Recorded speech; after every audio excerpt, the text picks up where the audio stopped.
Good evening, everyone. Welcome to the Westminster City Council meeting of May the 11th, 2020. I would ask you all if you would please join me in the presentation of our colors here in just a second, and then we will do our Pledge of Allegiance. All right, Mr. Williams, can you get our slide up for us?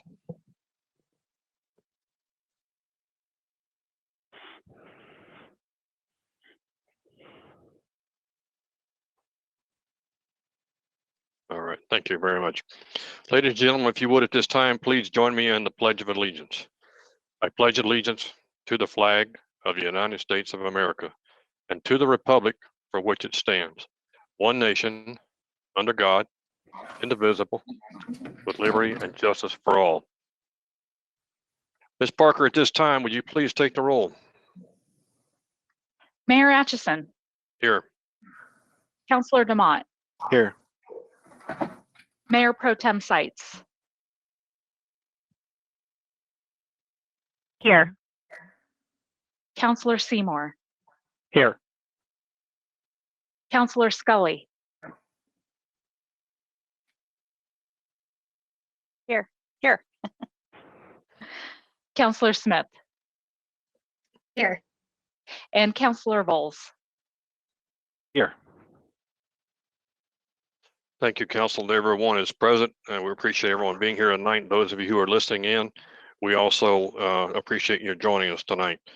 First item on our agenda is item number 3, is consideration of the minutes of the April 27th and May 5th meeting. Mr. DeMott, would you help us out, please?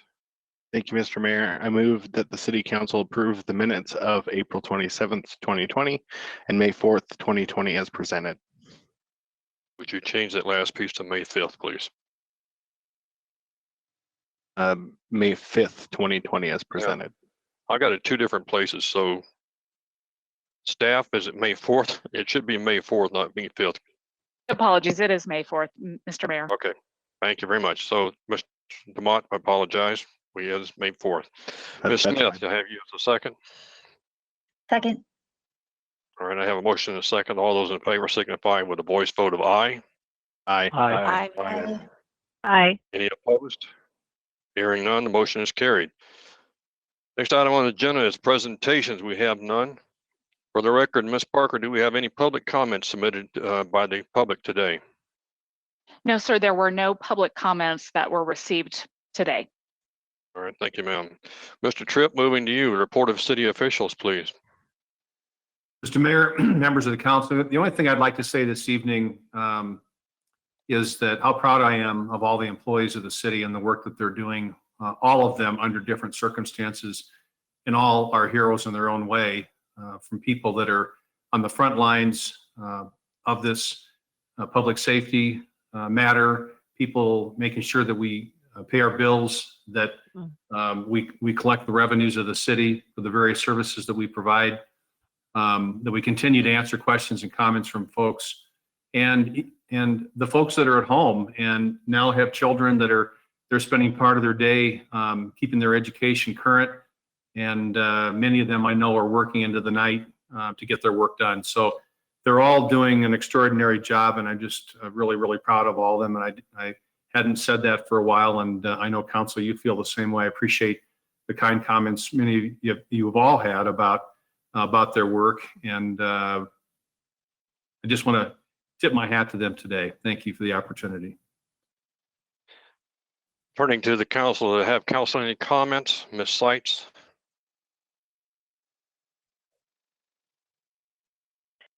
Thank you, Mr. Mayor. And I also want to say thank you to our city staff for doing just an exceptional amount of work the last few months in response to COVID. You always serve the city with heart and meaning, but I think it's been exceptional what you've had to accomplish this last few months. So thank you. This weekend was a big weekend for a lot of people in Westminster.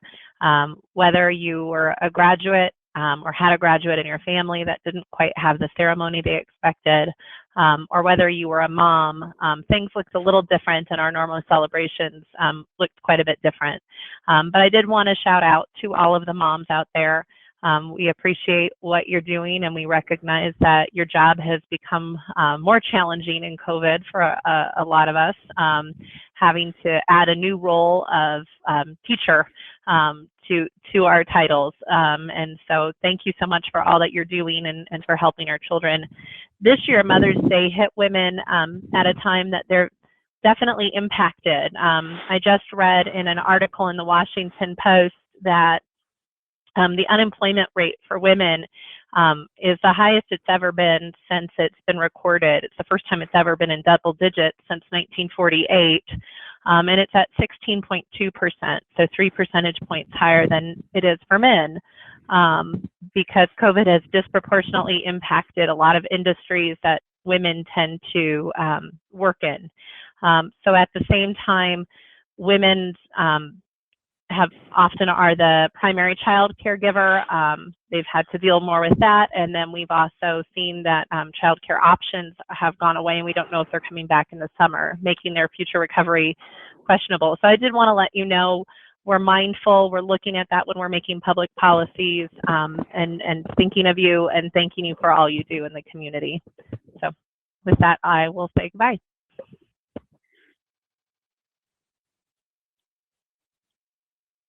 Mr. Demott, if you would, please. Yeah, thank you, Mr. Mayor. I just wanted to take a brief moment and point out the fact that this last week we had our Police Week ceremony. The mayor was able to read the proclamation for that. It wasn't open to the public as it normally is. I visited it from my vehicle so that I could go and show my respect for our police officers. But just for those of you who don't know, this is something that was started by President John F. Kennedy in 1962 and basically designated May 15th as Peace Officers Memorial Day, which they typically celebrate in DC. It's basically to honor the men and women of law enforcement, especially those who've paid the ultimate sacrifice. So I just wanted to take a minute and thank our law enforcement for everything that they do under normal circumstances, understanding right now they're having to do some extra duty like much of our staff. So with that, I thank them very much for their service. Mr. Voles. Yeah, thank you, Mr. Mayor. I also want to take just a brief moment and thank our city staff and all the people who are doing great work around our city, teachers, nurses, of course, first responders, police and fire, EMTs. Thank you, thank you, thank you. I had an opportunity this past weekend to speak to the Kiwanis Club of Westminster, and I had an opportunity to share with them the great work that's still going on in the city. Our city is still open for business. Staff is still working very hard. So beyond first responders, we have hundreds of building permits being issued still. We have inspections still happening. Our economic development team are working with small businesses, making phone calls, and our finance department are sending out grants from the city to those small businesses to keep them afloat. So keep up the great work, staff. I know this is difficult times. I had an opportunity to see firsthand when I asked for some information for my little talk to the Kiwanis Club, what you're up to, and it's great work, and keep it up, and thank you very much during these difficult times. That's all I have. Thank you. Mr. Seymour. Thank you, Mr. Mayor. Too, I wanted to also recognize Councilor Demott. I had the opportunity from my car to attend the last Thursday's ceremony and listen to the words of the mayor and police chief Carlson, and also Chaplain Larry Roberts talk about the police memorial, recognition of that, and the names from Colorado that were going to be added to that, and also thinking how blessed we are the fact that Westminster has the opportunity to not have a name on that memorial. So I'm blessed that there is protection over our police officers, and I wanted to recognize that especially in this week. Ms. Scully. Thank you, Mr. Mayor. And this past week, last Thursday night, the mayor and Mayor Pro Tem Sites and myself all attended the Adams County Regional Tri-County COVID update.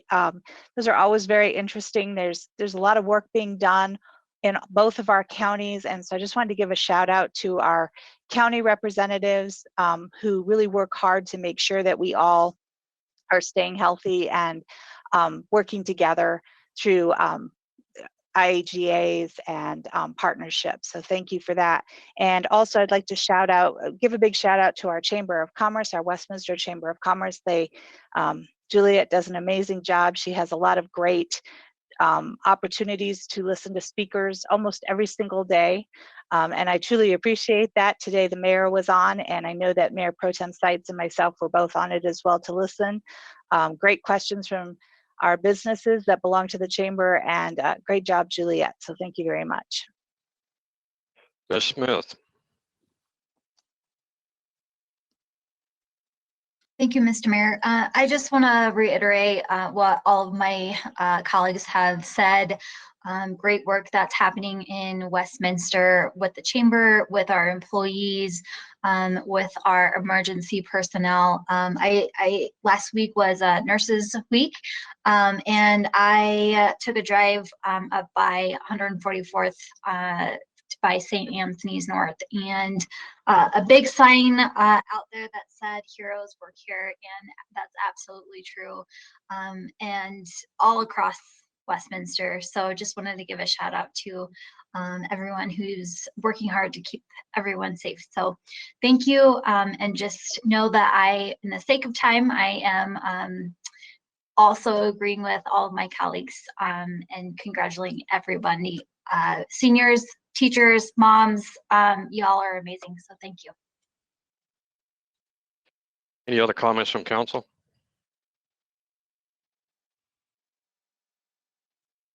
Seeing no other comments, I would just add a couple of things that as all the council have talked about the work that's being done by our city staff and our executive leadership teams, that would be very important that we keep those moving. I wanted to especially recognize a group of citizens here within the city of Westminster. When this COVID-19 first started and the panic of having PPE came to light, our C community was one of the first groups to come in and donate the N95 mask. They were dropped off at one of our fire stations. And as Chief Carls can tell you, he and I were very honored to meet with the leadership of the C community on Saturday. They brought in 3 cases of snack packs to our police department. They had already delivered them to all the hospitals in the Westminster area, to our fire stations. And this group of citizens just continues to pour out love from their community to the citizens of Westminster and our first responders. So their leader is Devinder Sandhu. I wanted to thank him and the work that he and his group continue to do to make the city of Westminster a better place on each and every day. So again, thank you, Devinder and your team, for what you've done to help our first responders. Are there any other comments from the council at this time? If not, Ms. Scully, let's move on to the next item, is the consent agenda. The consent agenda is hang on just a second. The consent agenda is a group of routine matters to be acted on with a single motion and vote. At this time, I'll ask the council if there's anyone who wishes to have one of the items from the consent agenda removed.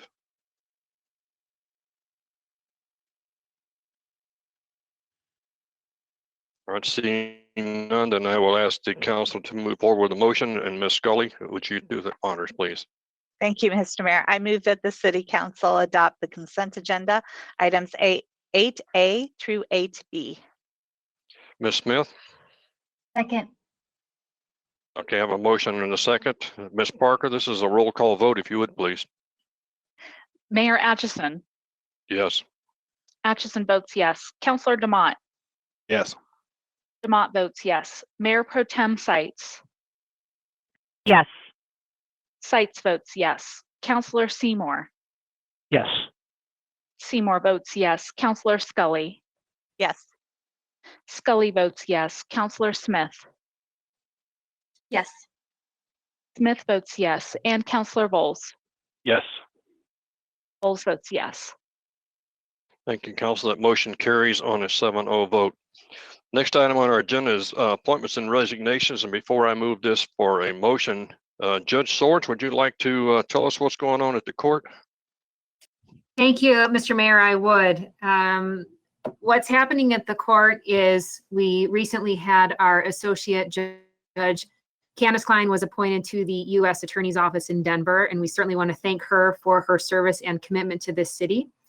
I am recommending to council that Jason Lontine be confirmed as our next associate judge. As you know, Mr. Lontine is one of our own as Westminster City Prosecutor for just over 3 years. He is a graduate from the University of Denver Sturm College of Law and was an Order of St. Ives recipient.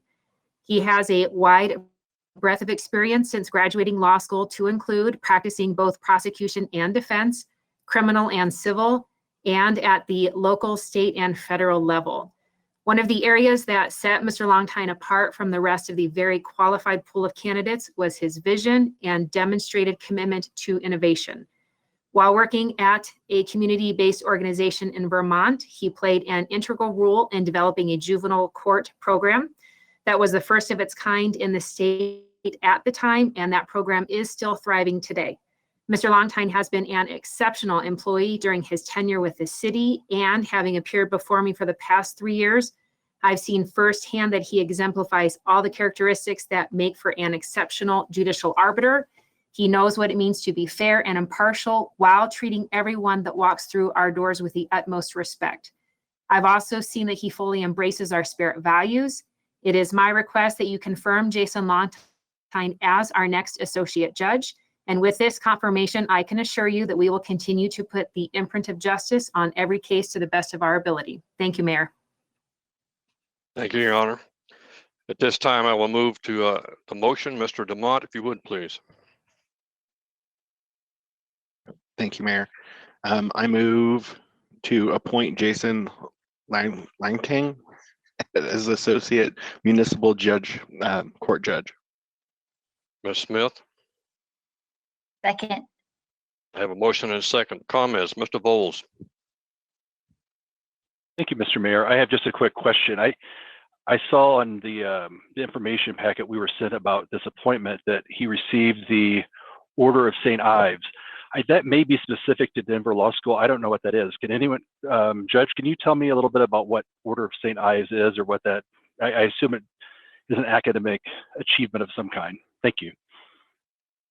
Thanks, Councilor Bowles. I can turn this over to Jason Lontine for more clarification, but he graduated 12th in his class, and it is a recipient for very high academics.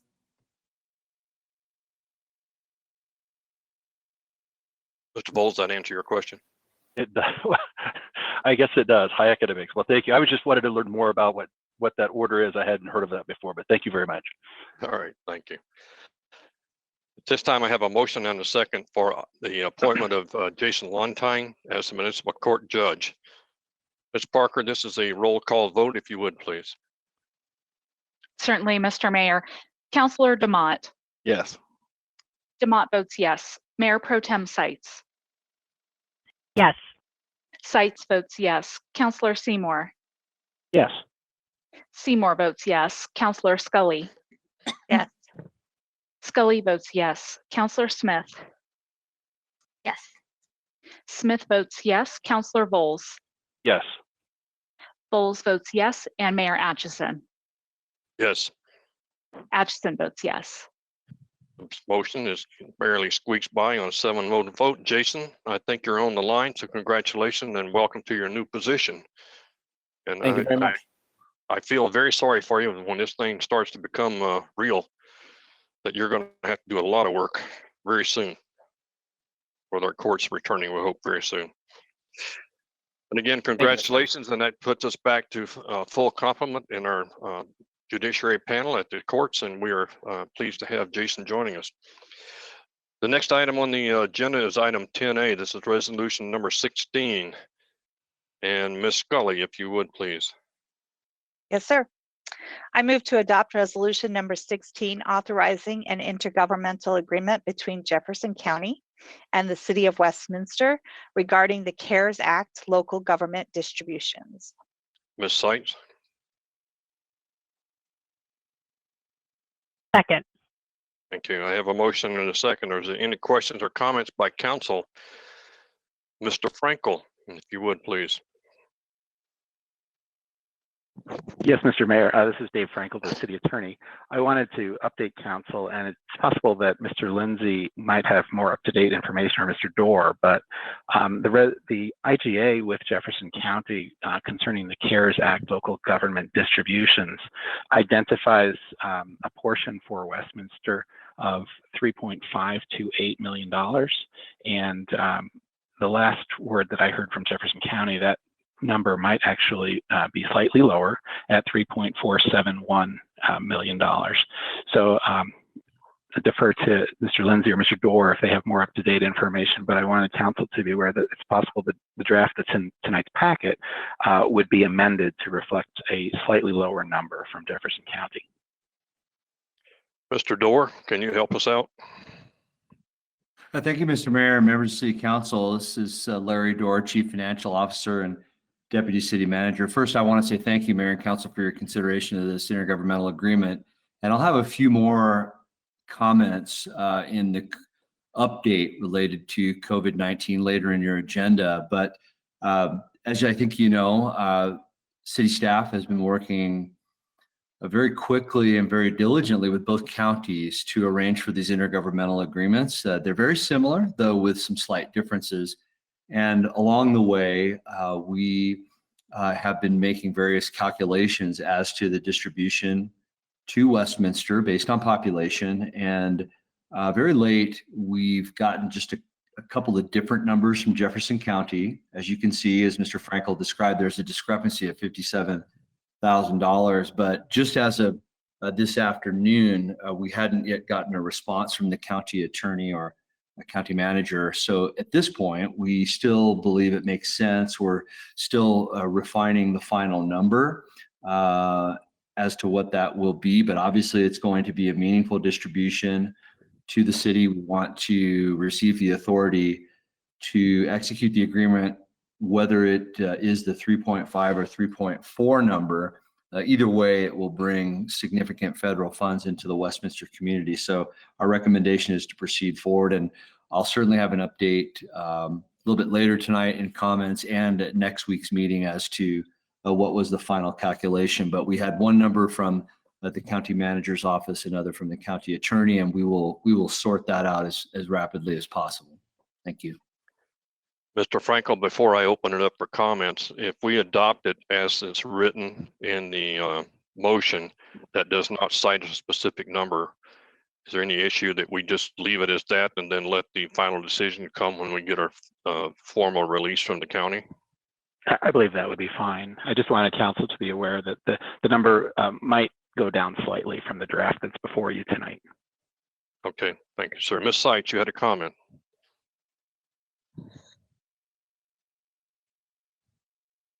Thank you, Mr. Mayor. And I just wanted for anyone that was listening that maybe missed our meeting last week to understand that in addition to the federal and county requirements on how these CARES dollars are spent and when they're spent, we do have some guiding principles that staff has shared with council that will allow them, they checked with council, make sure that we were in agreement that these were good guiding principles, and they did have agreement.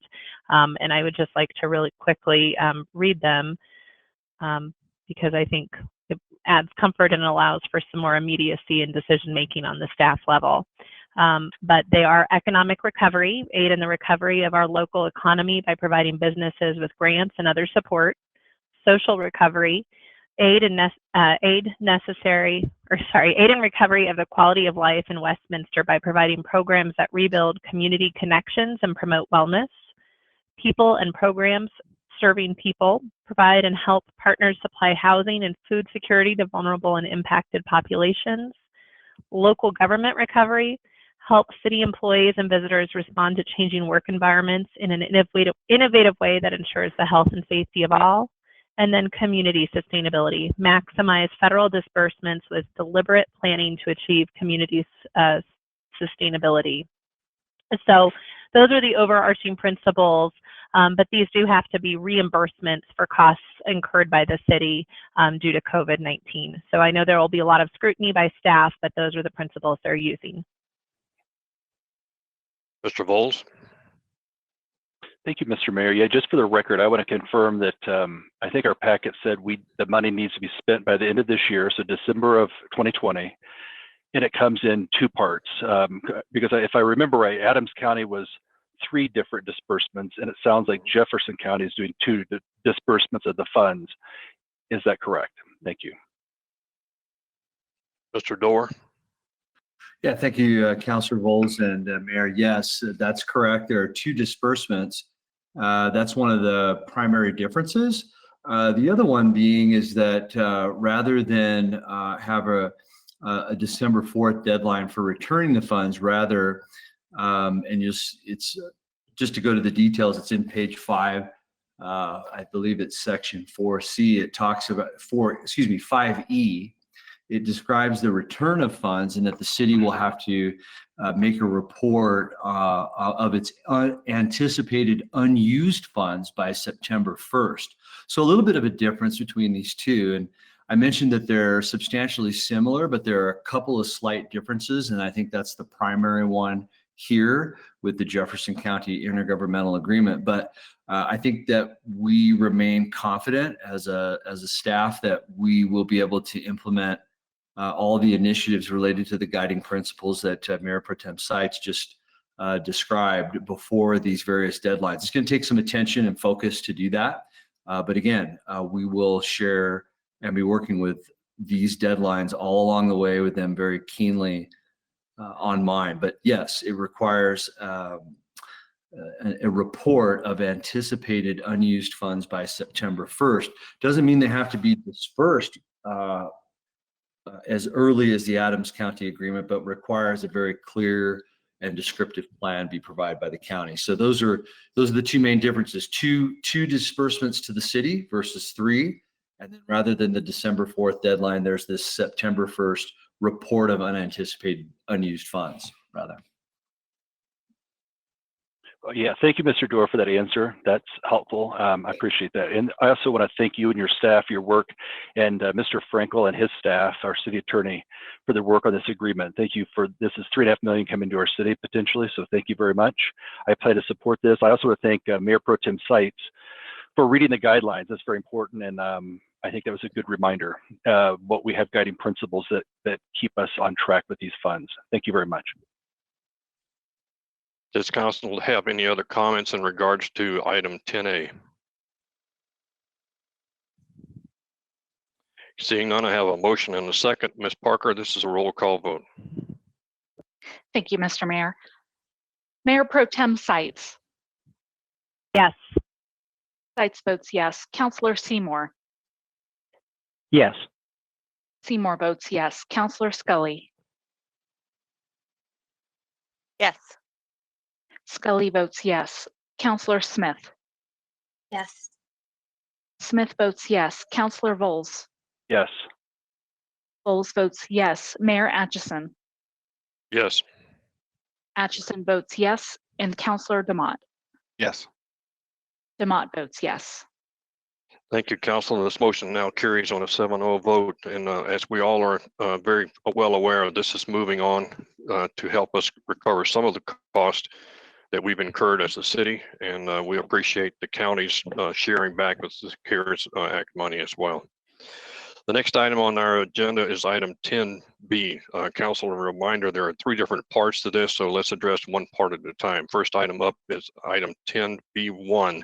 Resolution 17A. Ms. Scully. Thank you, Mr. Mayor. I move to adopt resolution number 17A, requiring the wearing of face masks to reduce community transmission of COVID-19 and protect the health of workers and the residents and visitors of the city from potentially infected members of the public. Ms. Seitz.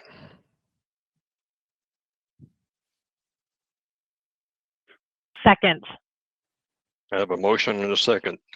I'll now open this up for any comments we have from council. Mr. DeMott. Thank you, Mayor. I have a handful of questions and points, I guess.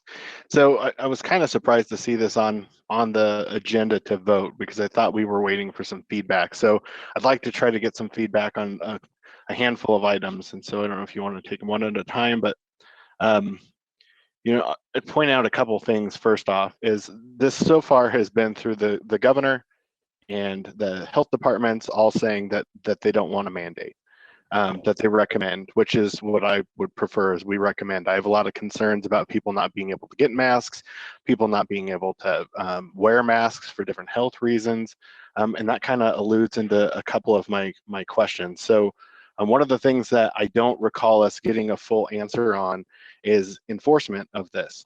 And so I have a big concern that once you decide to mandate this, if we haven't already got calls, that we're going to see a big amount of calls to the police department.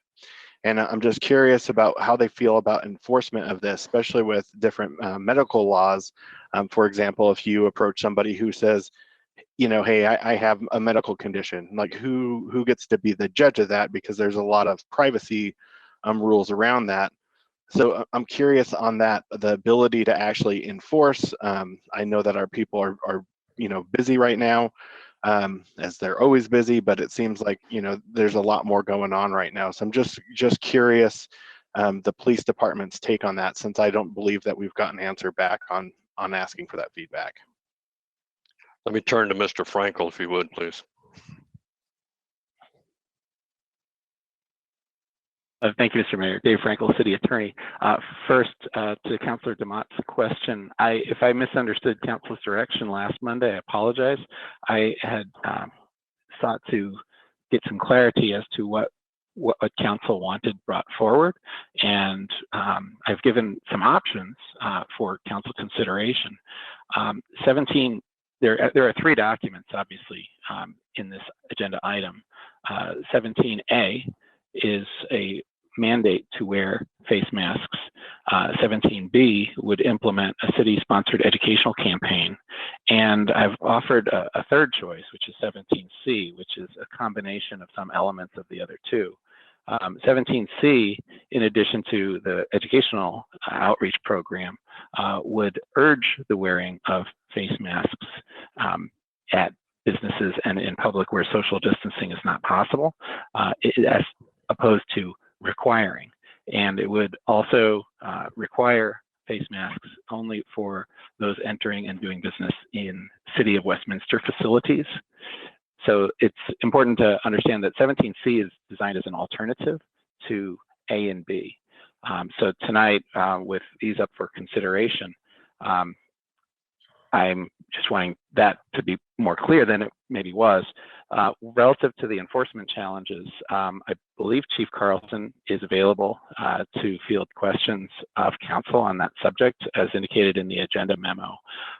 But understand that 17A, which is currently before you, does not include a penalty provision, and rather has an urging of to the community that wearing of face coverings is of value and is urged to our citizens. And you're correct, it does require the wearing of face masks while visiting businesses, while visiting government facilities, and while in public where you're not able to maintain social distancing. So that is correct. And it is, I would say, based on the Wheat Ridge approach, which is subject to some discussion. As the City of Wheat Ridge, I believe 2 weeks ago, adopted a very similar resolution, and also a resolution without an enforcement mechanism of penalties as far as criminal or civil penalties. It's important to also recognize that this is sort of based on the Wheat Ridge, but it's more nuanced in that it's incorporated some language from Denver's face covering order relative to some distinctions, as you pointed out, that not all people should wear face coverings, particularly those who are medically unable to wear a face covering. And the other category that I added in was that this would only apply to ages 3 and up, because I understand other guidance that has been put forth indicates that children under the age of 3 should not wear face masks as it's not safe for them medically. I appreciate those clarifications. I would be interested in hearing from the chief. Oh, Councilor Dumont, Mayor and Council, this is Tim Carlson, the Chief of Police, and thank you for your question. This is a very difficult and challenging topic for us in law enforcement. First of all, the resolution points this out to be an order as opposed to an ordinance. In my years, I've not been in a situation where we've had a council or mayor order. I don't know what the mechanism is for enforcement on something like that. But so there's some challenges with that, to say the least. Some of the exemptions that you've already brought up, Councilor Dumont, would bring a significant challenge to our cops in any kind of enforcement role. One of the main concerns I have is anytime that we create an order or an ordinance or a law or a rule, and that's published, the expectation is that it will be enforced. And that's a challenge for us, as Mr. Frankel just pointed out. There's no penalty provision in this whatsoever. And not that we want to go down that road with our community from my perspective, but that makes it almost unenforceable. Should we come across a situation where we would want to do something, there's no provision to do that. And so that I'm kind of at a loss, because I've never been here with something like this before. Usually when there's an ordinance presented, there's a penalty portion to it, whether it's a summons or a fine or something like that. So that makes it very hard for the cops. It's also very confusing to the community when the state and the local health officials have not mandated it, but we do. So now we have this kind of mishmash of orders throughout the wider community, which brings up the issue of, well, do I have to wear one here but not there? So there's a lot of issues in my mind with that kind of order. The ones that I've just mentioned, but it's that creation of that expectation that's created on behalf of the community, whether individual members or businesses, for instance. They can call us, hey, we have people in the store that don't have a mask on. The police need to come and deal with it. Well, there's no provision in here for us to do anything about it. So if somebody refuses, there's nothing for us to do more than just say, hey, you need to do this. So that's a problem. And as we've seen at various places, whether it's through the metro area, throughout the country, that potential confrontation involving the enforcement of this kind of thing it's muddy to begin with. It's unclear, and the expectations are high. Yet there's a great difficulty because of the lack of penalty provision. As I said before, it kind of makes it almost unenforceable from our point of view, and which then creates an environment for confrontation between the police and the citizens on this issue. And I look at it and I think, is that where we want conflict and in our community with our citizens? Our enforcement stance would be the same as it's been from the very beginning on this, whether it's a stay-at-home order or other things. Our priorities have been communication, education, and public health when we contact people under these circumstances, whatever those circumstances were related to those issues, trying to get that voluntary compliance. That would still be our method of approach as far as enforcement on this particular issue. Thank you, Chief. I appreciate it. With that, Mr. Mayor, I have a couple of quick comments, and then I'm done with my statements. So with all those things said, those are my concerns, and some other things that I would bring up. In this order, it says Westminster are hereby ordered, that we're basically ordering it, but then later on it says we appreciate your voluntary cooperation. That's confusing in itself to say we are ordering you, although I question whether we should be ordering such things that we don't think are enforceable, that we don't plan on any kind of punishment for. Not that I would be in favor of that. It just seems inconsistent at best. The other things that I would point out of things I've seen in our own community that concern me about this sort of action is I've seen on social media where people are getting shamed where somebody takes a photo of you at a grocery store without a mask. You know, I would encourage people to realize some people can't, for good medical reason, wear them. Maybe that person isn't making wise choices, or maybe they have a good reason why they're not. I just think that this sort of thing could become very divisive in the community when we're at a time where we really need to be sticking with each other, because you know, there's a hard task at hand, which is keeping everybody safe, and we want to get through that. So I myself will encourage people to wear masks when they should. A lot of businesses are going to require you to, so you should have one, so that if you're medically able, that you do that. However, I will be voting no for those reasons, but I wanted to give good context to people to understand why I don't think this is a good idea to mandate this. However, I do think if you can wear a mask, it is a good idea to do that and follow the guidelines as the CDC laid out, as well as you know, our health departments have encouraged it, and our governor has done the same. Thank you. Ms. Smith. Thank you, Mr. Mayor. Along with Councilor Demott, I had a few questions on the resolutions. And when I was reading it, and Mr. Frankel, you had today clarified those questions as far as what the resolution A was, B was, and C was. But I think just in that entirety, it's confusing just reading the order. I'm understanding whether or not it's just city facilities or whether it's citywide. And so I feel that this is adding undue burden to not only our businesses in Westminster, but to all of Westminster residents. Just today, I had employees ask, where am I supposed to wear a mask? What cities am I supposed to wear a mask in?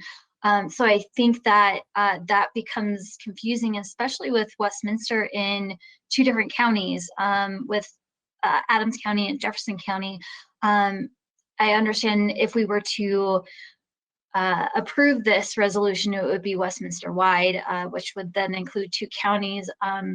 But if someone coming from Adams County to Westminster doesn't have a mask and they're not in the know, how are they to understand what orders we have? And would they get, well, you clarified they wouldn't get penalized, but that leads me into the enforcement. If we're going to have these orders, it concerns me that there's no enforcement. Kind of goes back to my original thought last week of no law, no enforcement. It doesn't balance for me. My understanding is for the requirements that the city of Westminster can make stricter regulations or resolutions with these orders in the state. But I really strongly suggest that we stick with state orders because we'll have newsworthy information that can be shared on the state level. It kind of gets convoluted and missed on a municipal level.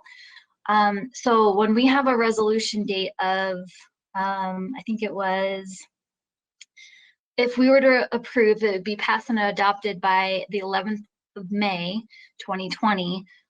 But there are no dates for termination. And that's very concerning because we don't know where we're going to be at in a week from now, 2 months from now, and a year from now. So that I'm hesitant to approve something that we don't have an end date to. And then the other, I understand, Mr. Frankel, that you said 3 and up for wearing masks, but I will say my 2-year-old niece she doesn't keep things on her face nor her head, and so I'm concerned that 3 is very very low to be including in this resolution. For all of these concerns that I've just listed, I will be voting no, because it just doesn't make sense to me to have such confusing orders on a municipal level when we have them already at a state and county level. So that is why I'll be voting no. Okay, Mr. Seymour. Thank you, Mr. Mayor. In our discussion that we had regarding this, and I thought we had a very good discussion a couple of weeks ago regarding how education is an important part of this process, and as much education as possible. And for those who are at home, or even those who were part of the essential businesses, that every night, every day, every waking minute, they were educated about proper social distancing, washing your hands, don't touch your face. So I would say that we have had a great deal of education, almost ad nauseum, adding and compounding some of the fear factor that we have. But also too, we had in part of that discussion prior to Jefferson and Adams County, or Tri-County Health releasing their findings, we received a clarification from Jefferson County Public Health and the reasoning why that they were not going to require a mask. And if I can quote from that, the lack of significant evidence for the efficacy of face coverings to substantially decrease the spread of COVID-19, and the fact that evidence shows that a majority of Jefferson County residents are already abiding by this practice. And then also they brought up the fact of the inability to enforce this. Now, also I will be fair in this, and that letter also stated that subsequent events could change this. But I think right now, if we look at one of the issues that we talked about at length as a council was trying to not add to the confusion that we have at this time. And we had the configuration of state orders, we had Tri-County, we had Jefferson County, and I am a proponent of keeping things as simple as possible and not confusing people. So because of that, I will be voting no on 17A. Other comments from council? Ms. Sykes?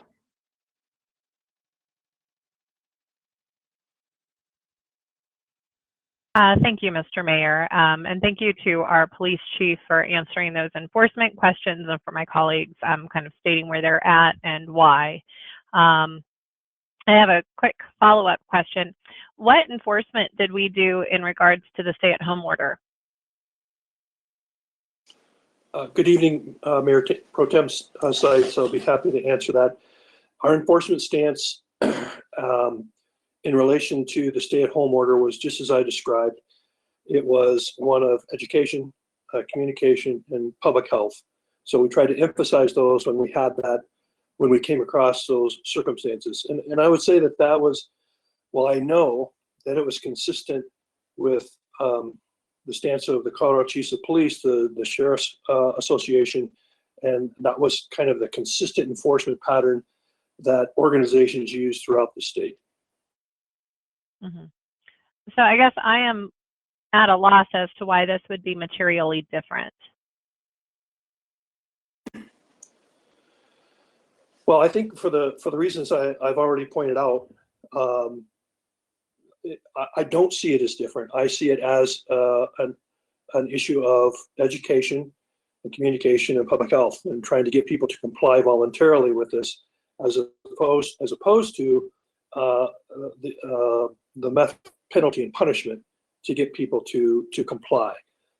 We've seen the conflict that comes with that, and I recognize. Please don't misunderstand me. I recognize the public health issue. I understand that, but our stance has been one of, if we can be visible, we can be present, we can show that this is important, that we can participate with the community in getting that voluntary compliance.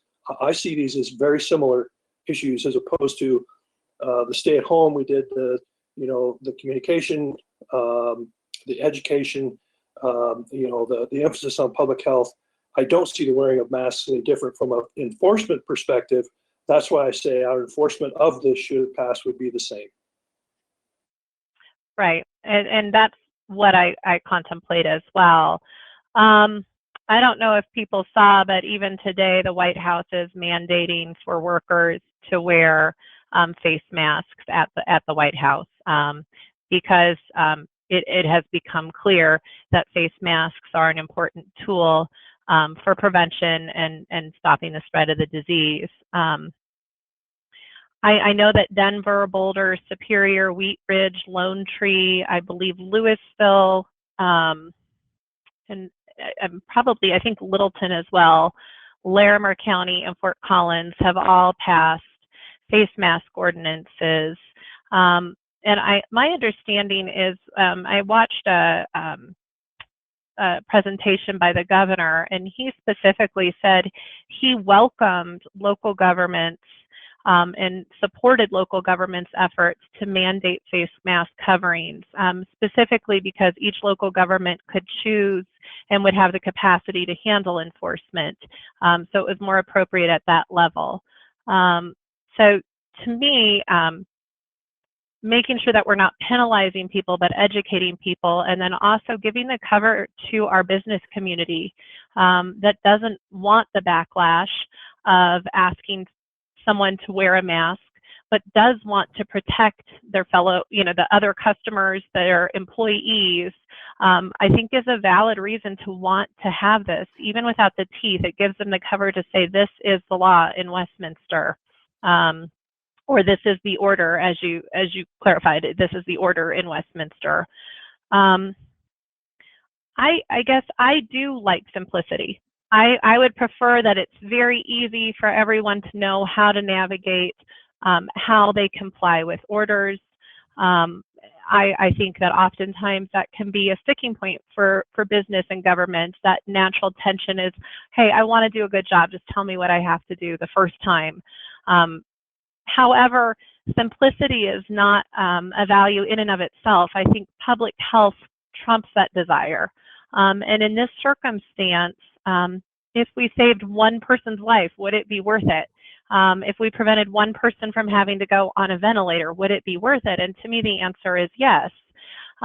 We have a long list of laws that are specifically to protect public health and safety. And I do strongly believe that where my liberty ends is when it begins to infringe your liberty. And so I strongly, strongly support this. And I apologize to our police officers. I do not want to put you in a position that is in conflict with our public, but I do believe that you are part of this effort to try to help and protect our public. And I know you have strong relationships with our community, and I hope we are clear as council that we don't expect you to pick up all of this, but I do want to give cover to our business community so they can require it. I do want to make places safe for workers and for our residents, and I strongly believe this is the compromise that allows us to open up our economy more quickly, is preventing these transmission and additional infections that could have a devastating long-term impact in their absence. So I am going to be voting yes. I hope, Chief, you understand this is not me disregarding you. It is just me prioritizing slightly differently. Thank you. Ms. Scully?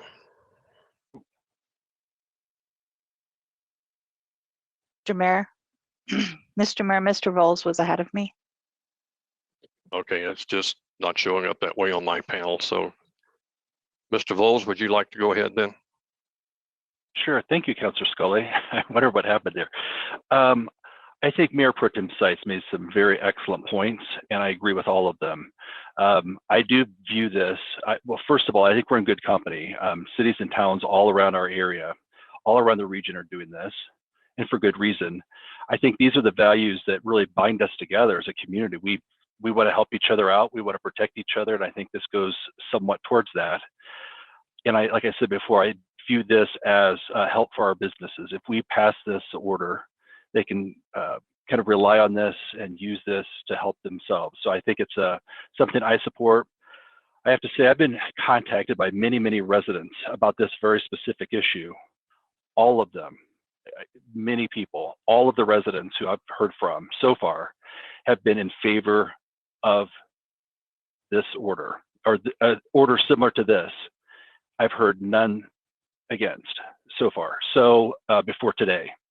So I would have to say I'm going to support this just because it's what I've heard from residents and a lot of residents, and this is what they want. I think it helps businesses. So I respect everyone's opinion on this. I think there are a lot of good points raised, and I hear that and I respect that. So thank you all, and but that's how I plan to vote tonight. Thank you. Go back to you, Ms. Scully. Thank you, Mr. Mayor. I also will be voting in support of this tonight. I like the wording facial covering better than I like facial mask. I think it's important to remind people that it doesn't have to be an N95 mask. It can be a bandana, it could be a scarf, it could be a t-shirt, anything you have at home that would allow you to cover your nose and your mouth, and not to protect yourself, but to protect other people from what you may have, what you may be carrying with you. I think that there is, from what I have heard from residents, is there is a lot of fear. There is fear that we have opened up very early. There is fear that this will come back. We don't know what the long-term impacts are of this disease. So we need to be very cautious and careful that we keep people from contacting this disease. I know that many of us are going to get it. Many of us have had it. And I don't know that we can stop it without a vaccine and without proper testing. But I think that we need to do our due diligence and try as hard as we can to help each other through this time and protect one another. Just today, it was on the news this morning on the national news that children are being impacted. This is a new scenario for us, and how will this impact us? So I think it's really important that we do everything we can to help each other. Chief, I am worried for the first responders. I don't want to put anyone in a bad position, but I do feel that, you know, we did our due diligence when we went to stay at home. And I liked the way we approached it. Educate, encourage. I think that's important, and I think that an order is appropriate for that. And I think that's all we'll have to do. I think we need to encourage our residents and support our businesses and our employees and help everyone feel safe. So again, Chief, I hope we don't put you in too bad of a position. I trust that you will navigate it well, because that's what you do. And so I will be supporting this tonight, and thank you very much. Mr. Demott. Thank you, Mayor. Couple quick things. One, you know, there was some talk about mandating or the enforcement of the stay-at-home. I'll remind everybody the stay-at-home was an order from the governor and then the health department, which neither of those entities are asking for a mandate or have given a mandate of this. The other thing that has been brought up consistently is about the businesses doing this. And I think that at least I have advocated that that's where it should happen, is at the business. And there's nothing in today's situation that stops them from doing that. It's actually quite the contrary, and it's pretty publicly accepted that some places are starting to require them. I went out this weekend and had to go to 2 essential businesses. Both Costco and Home Depot both required me to wear a mask to enter their facility. They're following the guidelines that are being given to them. And I think that I've seen people who don't agree with the mask having to wear it at a business, they're not going to shop there, and they've said so. So that's their right. So, you know, I just again don't see this as a necessity to have to put our officers in a position that's a no-win situation. On top of the fact, we're opening up a can for people to be able to point at their neighbor because they're going to think everybody needs to have a mask on, and that's just not the reality that even today we're living in. So that's my last statement. Mr. Vold. Thank you, Mr. Mayor. I have a question. I think this is more for city staff, probably Mr. Tripp.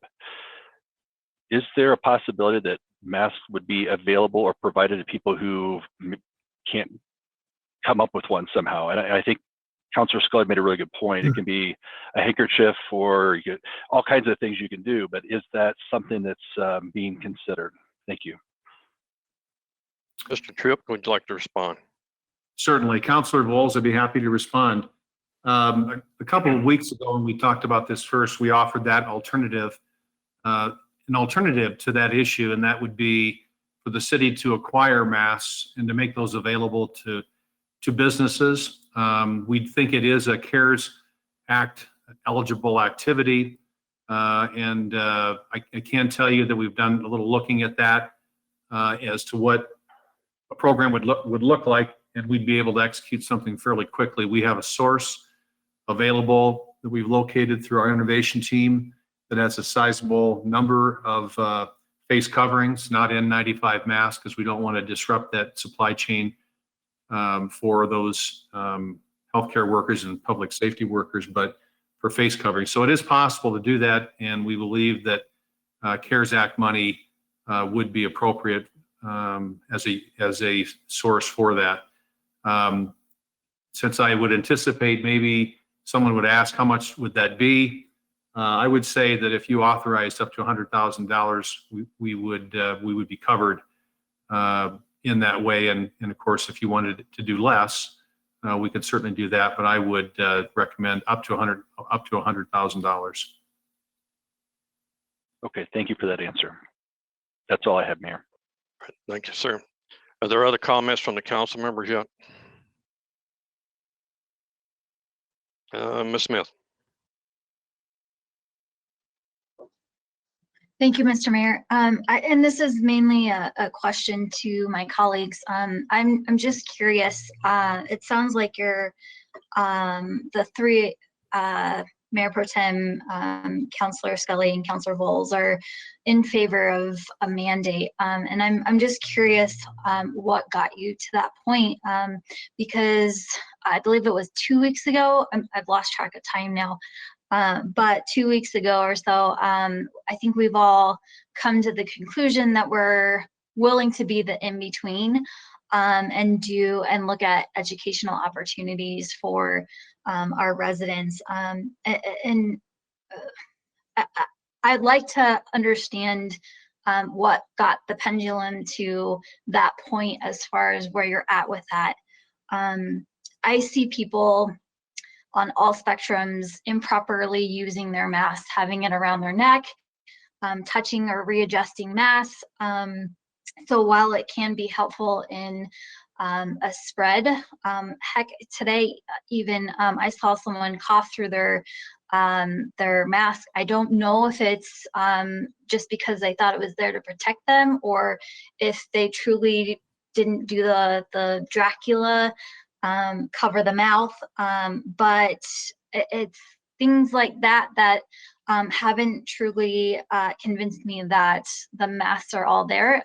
In reading all of the educational material for wearing masks and for not wearing masks, but I'd be interested to understand just a little bit further how each of you have gotten to that point of approval for a mandate. Any of the council members who've given their position want to follow up with the request from Ms. Smith? Ms. Sykes, go ahead. I appreciate their question and wanting to understand how we I guess, or I have gotten to where my decision or my policy. However, I've been consistent since the very first time we've talked about this. I've said I prefer a mandate, and they're not mutually exclusive, an educational campaign and a mandate. So I've been consistent. The reason I got there is because I do believe a pandemic is devastating to our local economy. It's devastating for human health. And so I think in this position that I have now, I feel an enormous amount of responsibility to do everything within my purview to try to protect our community, to try to have the least economic impact that we can and allow for the most resiliency possible. And so this measure, especially going out and seeing that people were not wearing masks, and in fact, people who were not wearing masks were almost aggressively not wearing masks, concerned me. In addition to that, I started getting emails from people asking me if we would please pass a mask mandate. I would get asked by people in my community, hey, I have a child that works at a grocery store. I don't want them to get sick.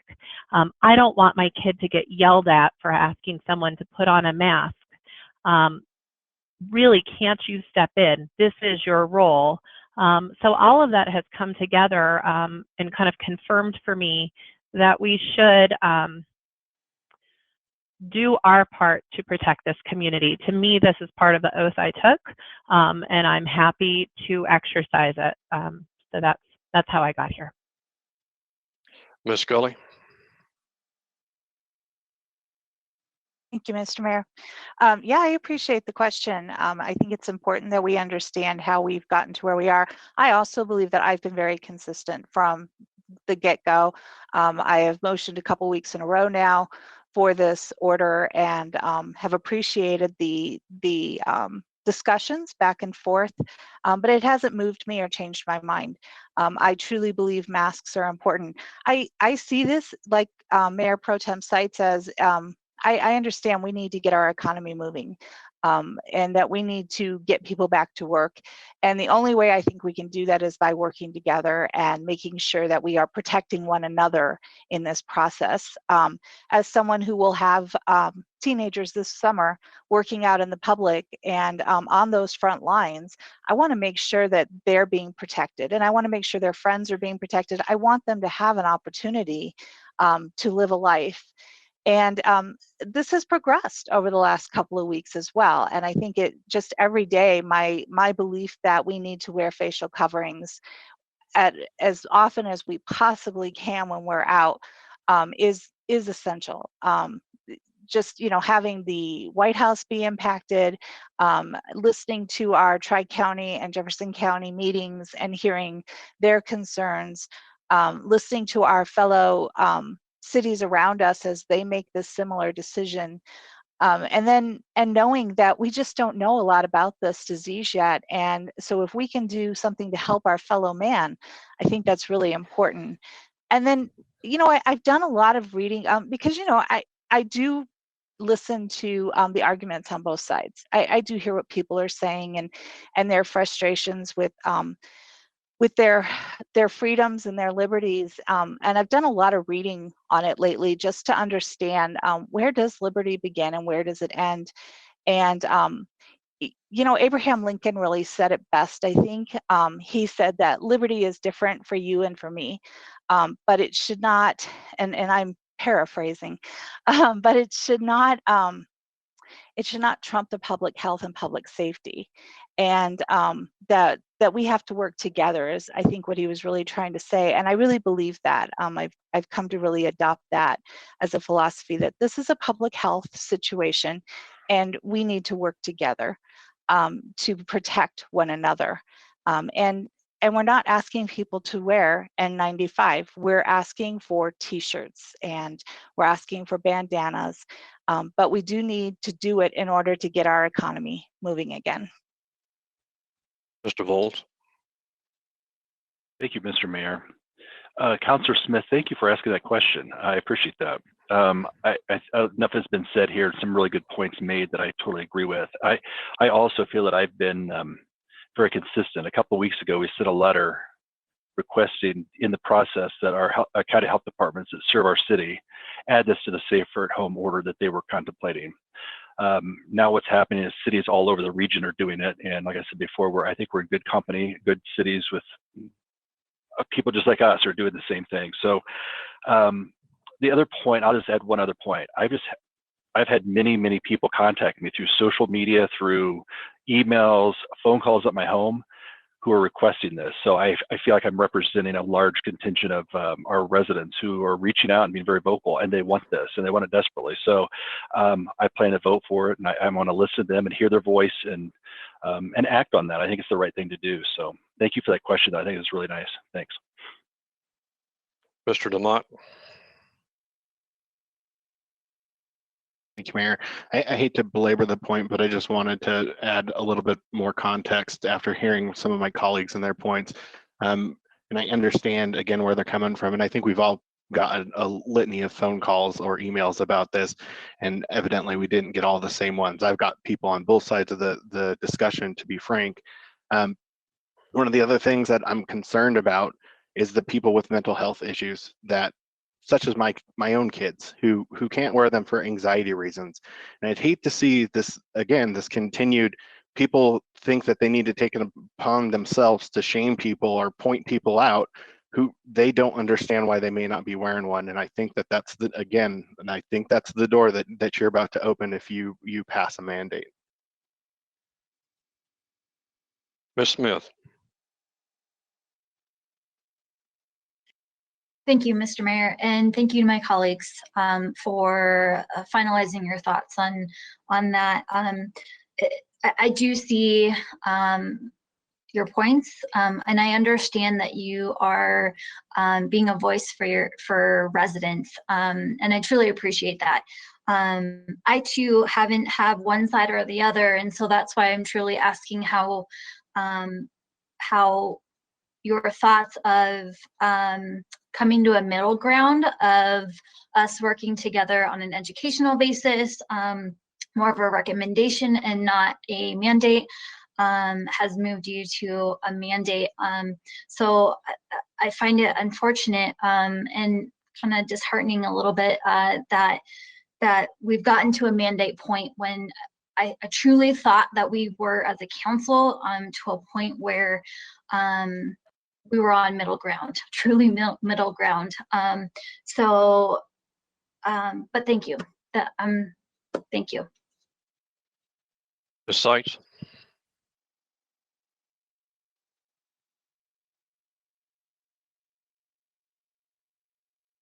Hi, I just wanted to ask a question. I wanted to thank Councilor Demont for his question in regards to mental health, because I do think that is an important consideration, and I just want to make sure my understanding of the resolution or the order as it's written is accurate.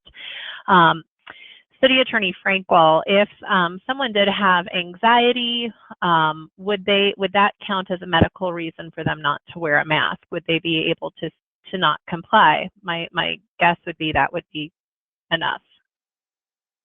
Mr. Frankel. Thank you, Mr. Mayor, and thank you, Mayor Pro Tem. That was the intent of qualifying the mandate. So earlier orders that were issued by some cities did not distinguish among, who could and couldn't wear a mask. So by including the language that's in 17A, which is to say that all persons ages 3 and above who are medically able are subject to the requirement to wear non-medical cloth face coverings.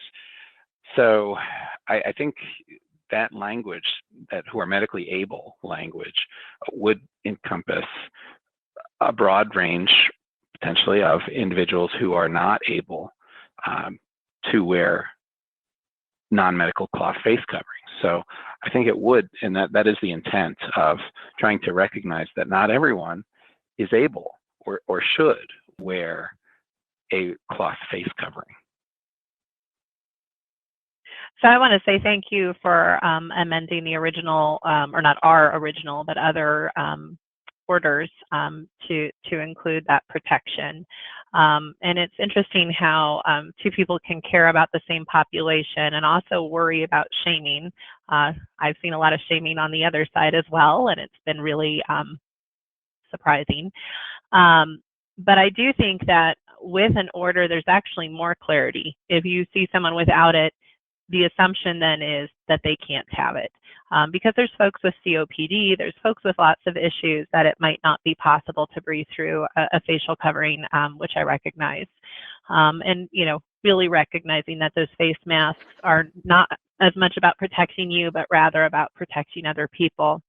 So I did just want to clarify on that. And then I again, just want to be crystal clear. I know my colleagues and I have said a requirement for face masks from the beginning. That was never off the table. It was a yes and with education. So I feel like we've been very consistent in thinking that this is probably the best path forward for us, but wanting to allow time for analysis and to see if the county health departments were going to act and to get basically the input from staff and see what it would look like in writing. So that's what I believe that's why we have it before us tonight. Ms. Scully? Thank you, Mr. Mayor. And thank you, Mr. Demont, for the question. I think it's a great one. I do see here on our public hearings and old business tonight, the next resolution is about the education.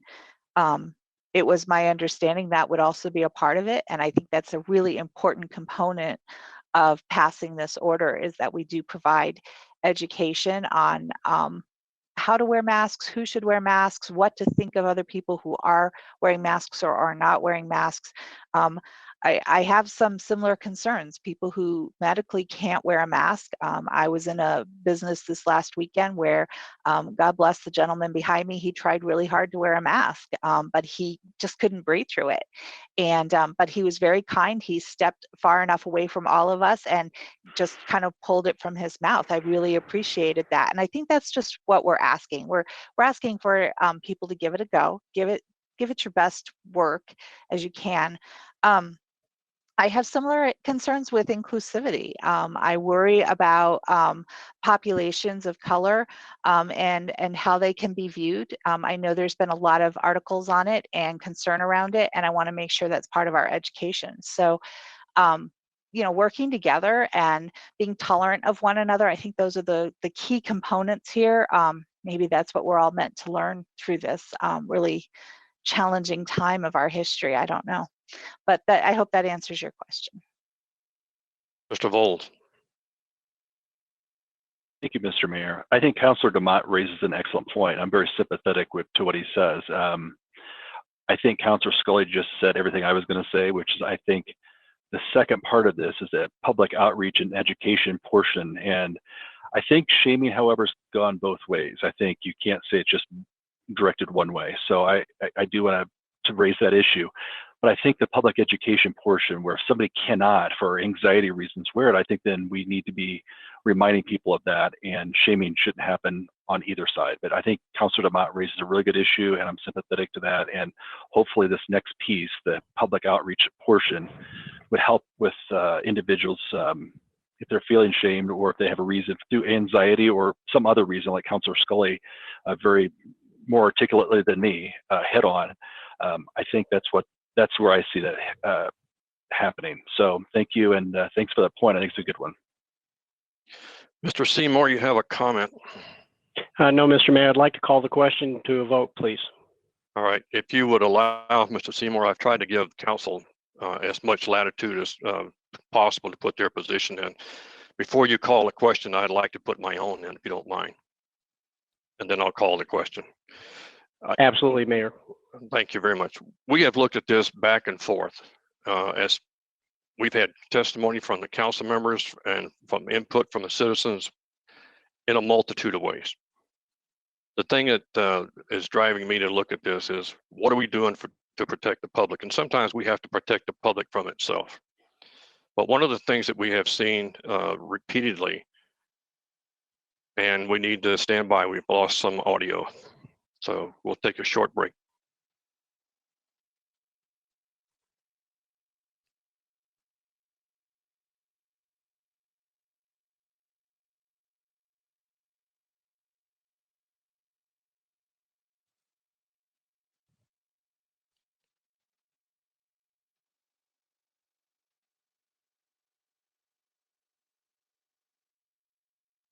Ms. Parker, can you see if we can do something to get Ms. Seitz back for her audio?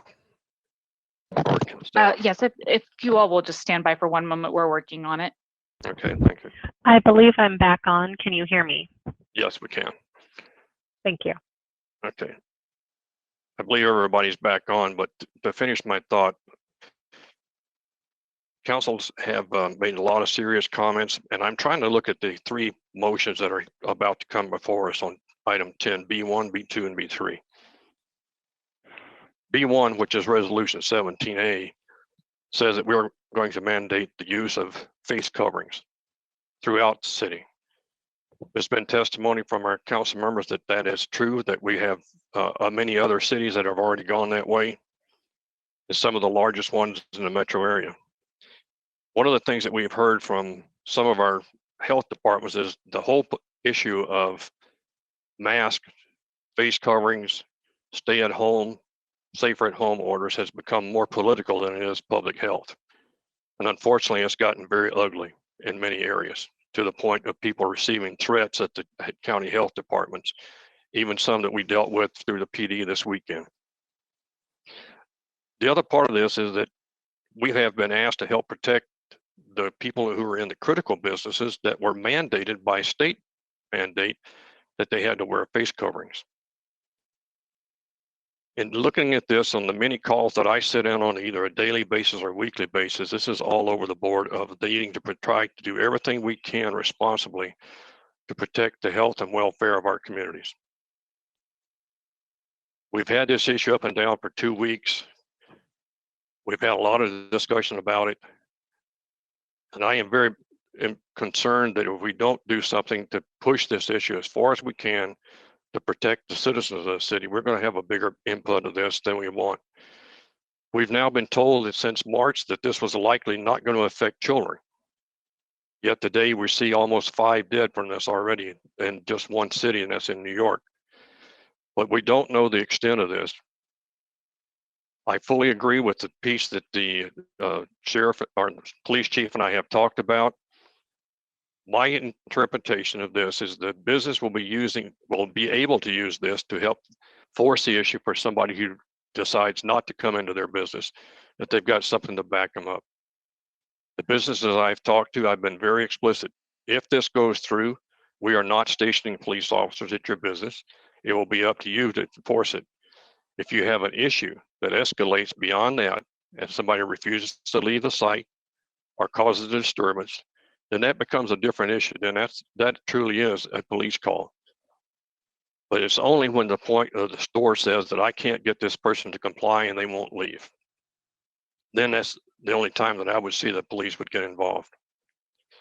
But from my standpoint, I believe that we have discussed this at length.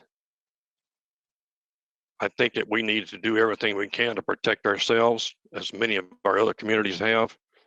And from the standpoint of where I'm going to stand on the side of supporting the motion. But with the consensus that Resolution 17A by itself is not what I will support. It has to have the other components of the education and the outreach to go with it. I want to go back to Councilor Seymour. Councilor Seymour has called for the question. And I think that every person has had multiple opportunities on the council to make comments, so I'm going to call for the roll call vote at this time. Ms. Parker, this is a roll call vote for item 17A.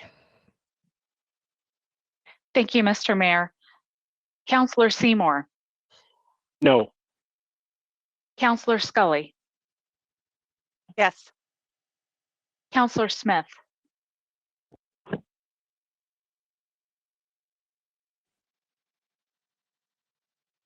Smith votes no. Councilor Bowles, Yes. Bowles votes yes. Mayor Atchison, Yes. Atchison votes yes. Councilor DeMott. No. DeMott votes no. And Mayor Pro Tem Sights. Yes. Sights votes yes. In regards to the council decision on item 17A, the motion carries on a 4-3 vote.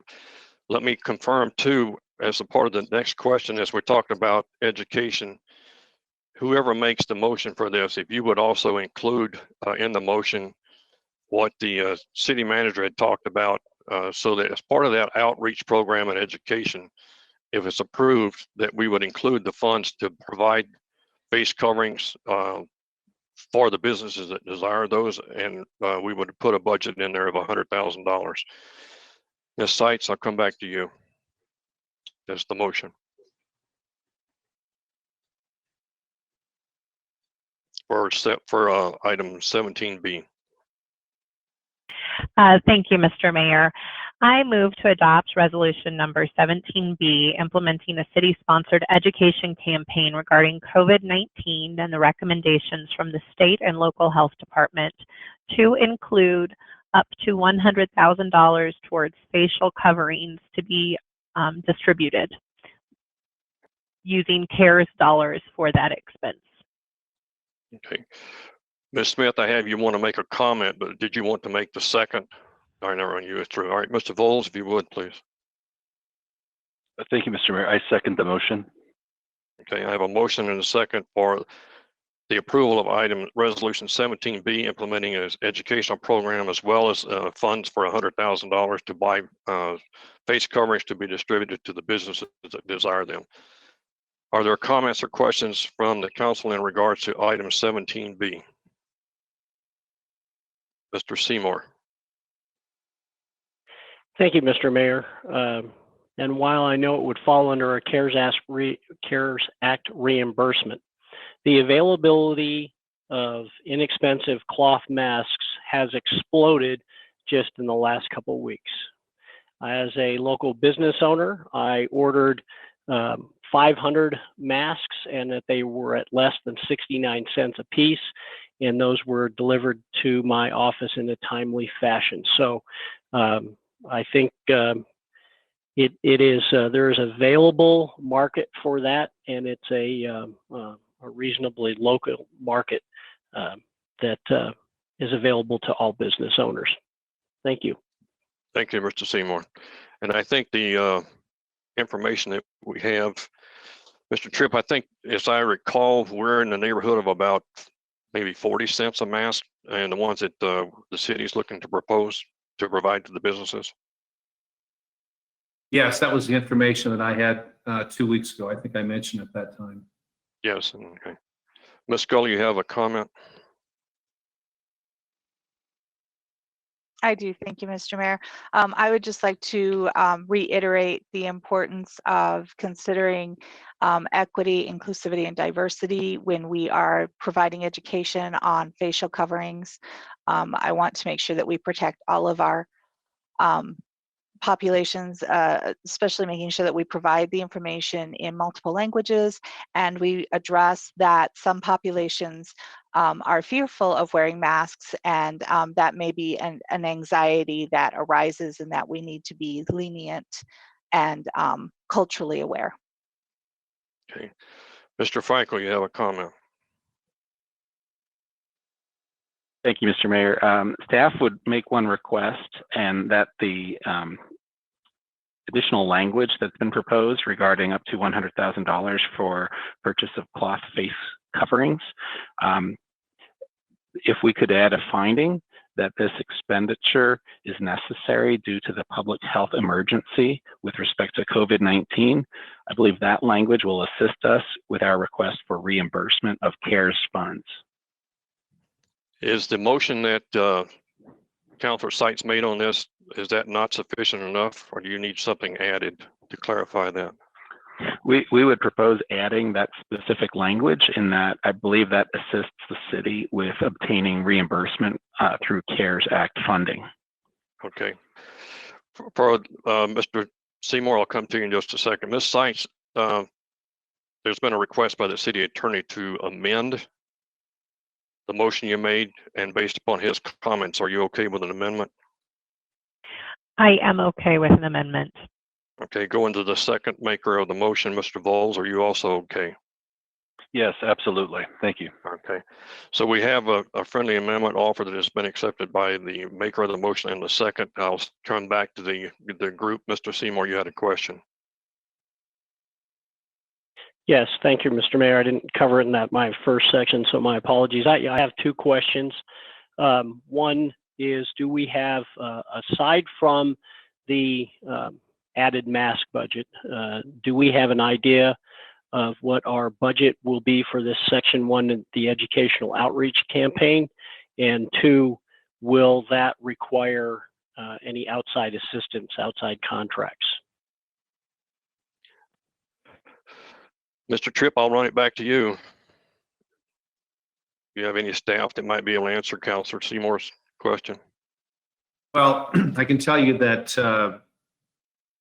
all of the work on this effort to date, preparing for what this might look like to provide education, whether there was a mandate or not a mandate, has been all done internally.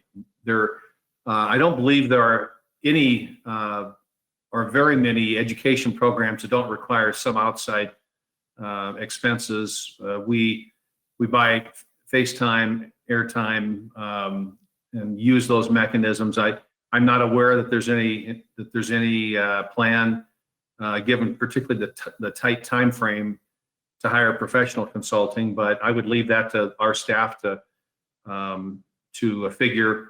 And again, those expenses are identifiable and would be reimbursable. I can just tell you, in the short run, there's no plan to do that. That answer Thank your you very question, much. Mr. Seymour? Okay. No, thank you, Mr. Mayor. All right. Any other comments from council in regards to this? Mr. Demont?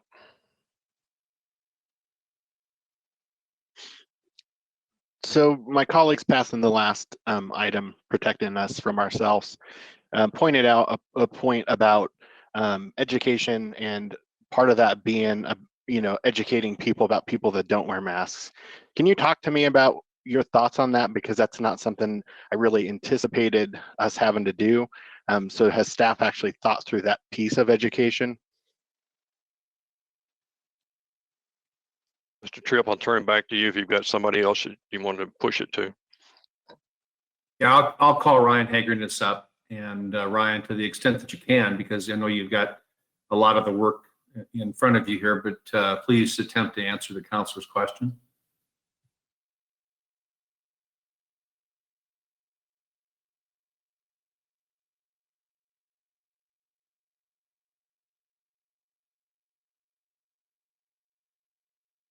Thank you. It looks like I was just unmuted. Thank you for the question, Councilor Demott.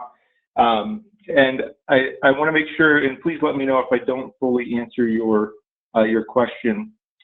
Our campaign is twofold. One, we have a campaign to encourage the use of masks, and that will be across multiple platforms.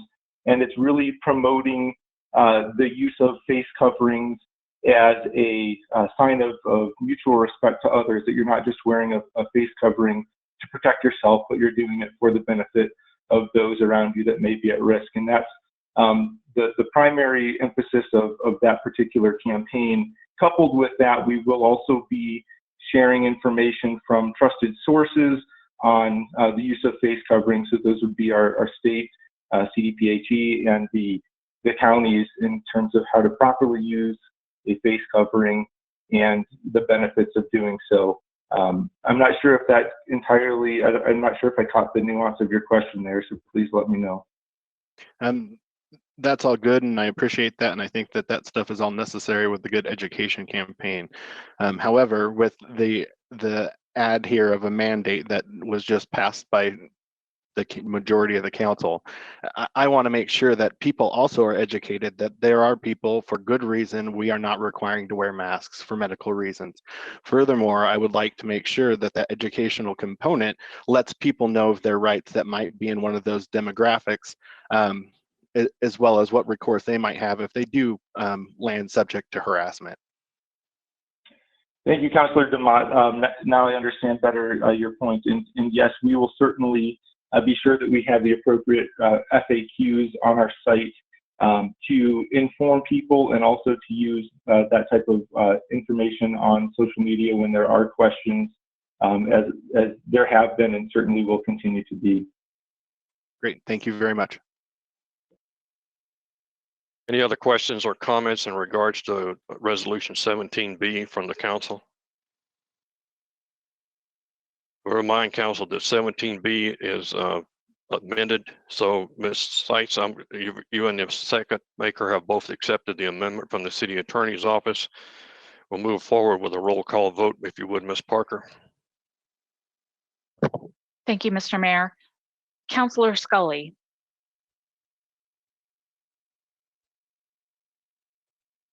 Yes. Scully votes yes. Counselor Smith. Thank you. I am for an educational campaign, but not for the amendment, so I'll be voting no. Smith votes no. Counselor Bowles. Yes. Bowles votes yes. Mayor Atchison. Yes. Atchison votes yes. Counselor DeMott. Yes. DeMott votes yes. Mayor Pro Tem Sights. Yes. Sights votes yes. Counselor Seymour. No. Seymour votes no. From the city clerk, as I see right now, we have a 5-2 in favor. Is that your That record? is correct, Mr. Mayor. Okay. This motion carries on a 5-2 vote. Mr. Frankel, before I move on to item 17C, would like your guidance on this. I believe that 17C has been overcome by both 17A and 17B. Is that correct? Correct. I believe A and B were an alternative policy choice to what would be described in C. So I would not recommend that C, well, be considered, as I don't think it's consistent with all of the language that we've just been through with A and B. And in your recommendation, how do we get rid of this from the agenda? Ms. Parker, is there a clean way to remove 17C? In my opinion, I think that a member of the council could vote to table 17C indefinitely and thereby kill the motion. Okay, thank you. Okay, Ms. Seitz, if you wouldn't mind helping us out with this other part of this one, would you mind considering an adoption of tabling 17C, and then we'll see how the council responds. Thank you, Mr. Mayor. Yes, I move to table indefinitely resolution number 17C that would implement a city-sponsored outreach campaign and urge the wearing of face masks to reduce community transmission of COVID-19 and protect the health of workers and the residents and visitors of the city from potentially infected members of the public, as we have already passed similar measures. Mr. Volz. Thank you, Mr. Mayor. I second the motion. Okay, I have a motion and a second to table resolution 17 for an indefinite period of time. Is there any other comments from council in regards to this request for tabling?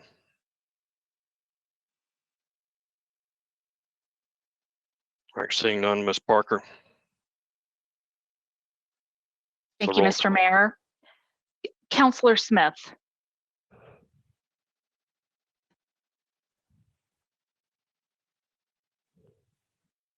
Yes. Smith votes yes. Councilor Bowles. Yes. Bowles votes yes. Mayor Atchison. Yes. Atchison votes yes. Councilor DeMott. Yes.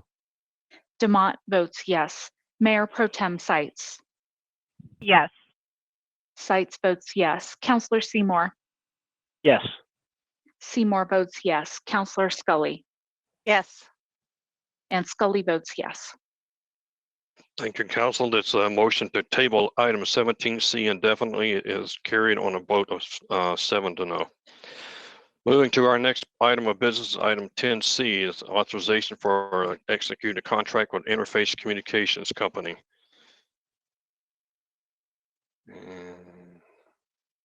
Ms. Scully, I have up. Thank you, Mr. Mayor. I move to authorize the city manager to execute a contract with Interface Communications Company for the installation of traffic signal equipment and infrastructure throughout the city in the amount of $479,585, plus a construction contingency of $20,000 for a total authorization expenditure with this company not to exceed $499,585. Ms. Seitz.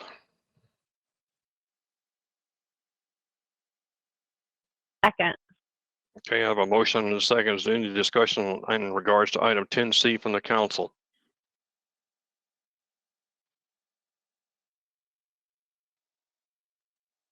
Ms. Seitz, go ahead with your question.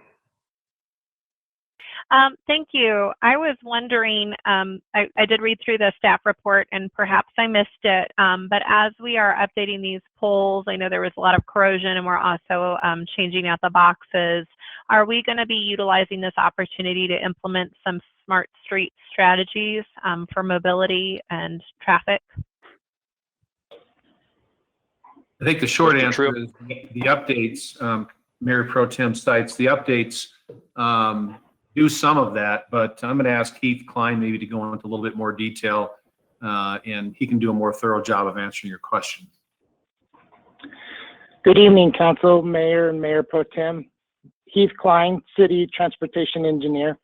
And yes, some of the new detection cameras that we are putting up does help push us along to be a more smart city and a smart traffic infrastructure, as well as the cabinets will help us to be able to put in updated equipment and stay up to date with all the changing technology. So yes, this does push us towards smart cities. Okay, thank you. Mr. Volz? Thank you, Mr. Mayor. Mayor Pro Tem Seitz asked my exact question, which was, I saw in the today's packet for this item on the agenda, it mentioned that it would make more efficient streets, more efficient traffic flow. So I think Heath just referenced that. So I'm planning to vote for this. If we can make our streets more efficient and our traffic flow more efficient, I will be for this. Thank you. All right.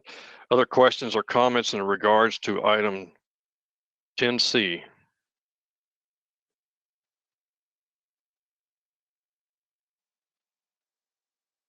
Seeing none, Ms. Parker, this is a roll call vote. Thank you, Mr. Mayor. Councilor Bowles. Yes. Bowles votes yes. Mayor Atchison. Yes. Atchison votes yes. Councilor DeMott. Yes. DeMott votes yes. Mayor Pro Tem Seitz. Yes. Seitz votes yes. Councilor Seymour. Yes. Seymour votes yes. Councilor Scully. Yes. Scully votes yes. And Councilor Smith. Yes, sorry, I was a little quick to the punch there. Smith votes yes. And thank you, Council. In regards to the decision, the Council has a 7-0 vote in favor of items 10C. Moving on to item D1, Mr. Seymour, if you would, please. Thank you, Mr. Mayor. I move to authorize the city manager to execute an agreement for a new lease for $613,388 with JP Morgan Chase. Mr. DeMott. Second. I have a motion and a second for item D1 in regards to the execution of the agreement with JP Morgan Chase. Are there any comments from council in regard to this item?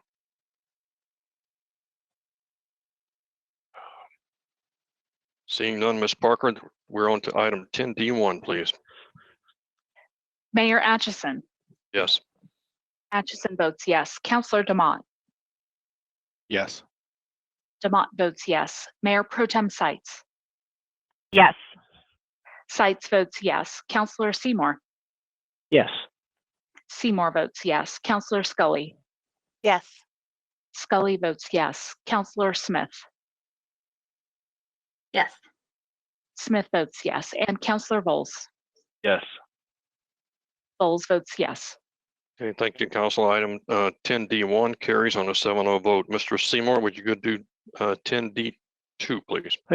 Thank you, Mr. Mayor. I move to pass Councilor's Bill number 18 on first reading, appropriating lease proceeds of $613,388 to the General Capital Outlay Replacement Fund for the lease purchase of one Velocity Chassis Pierce Ultimate Configuration Fire Engine. Mr. DeMott. Second. I have a motion and a second. Mr. Bowles, did you have a comment? Yes, I did. Go I ahead. actually have a question. I have a question, if that's okay. Yep. I'm looking through the packet. It appears that we've had a single source purchase here with the equipment for the fire department. And I do strongly support having the best equipment and everything our public safety professionals need to do their jobs well and properly. But we've had Pierce has been our single source for over 20 years. I would like to hear from someone what goes into when we decide to continue that, or when we look at, do we spread it around and keep them honest, that type of thing. So if someone could just respond to why we would have that length of a time for a single source for that large of equipment at that price. Thank you. Mr. Tripp, can you help us? Yeah, well, thank you, Councilor Volz, for the question. I'm going to call on either Deputy Opie or Fire Chief Hall. I've had this question myself, Councilor Volz, and I think I have it, but either one of the two of them has a lot more detail than I can provide. Thank you.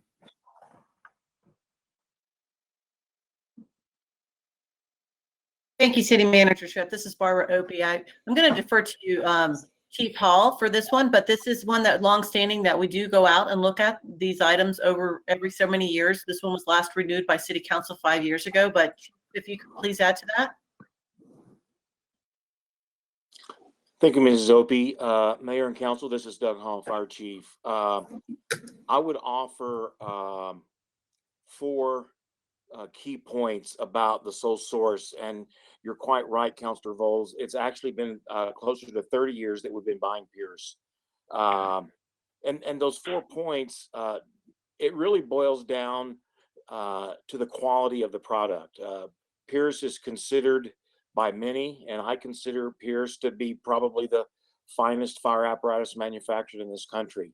With that quality of effort that they put into the design and the manufacturer, you're going to pay for it. Also, going to a sole source, when you decide to purchase fire apparatus, almost all of the manufacturers do custom design, custom build. The military will order, hundreds of trucks of the same design and that type of thing. But even your larger cities on the East Coast, West Coast, and the Midwest will generally order custom trucks to fit their specific needs. The staff time that goes into the design and the specifications and that type of thing is just tremendous. We've saved in tremendous amounts of staff time over the years by moving to this sole source contract and developing the relationship with the Pierce people, with the front range maintenance dealer representatives and that type of thing. The second issue, and I will just call out that it's a standardization of the fleet operations. And when I'm finished, and I'll give Fleet Manager Joe Mrzinski an opportunity to comment on that. Related to that standardization is the standardization that we have within the fire department. Having a commonly designed piece of apparatus, I should say, enables the operating platforms to be standardized amongst all the stations for all of the apparatus operators. The ability to have the trucks configured fundamentally the same way from year to year creates a lot more safety and consideration for better efficiencies when the truck's being operated.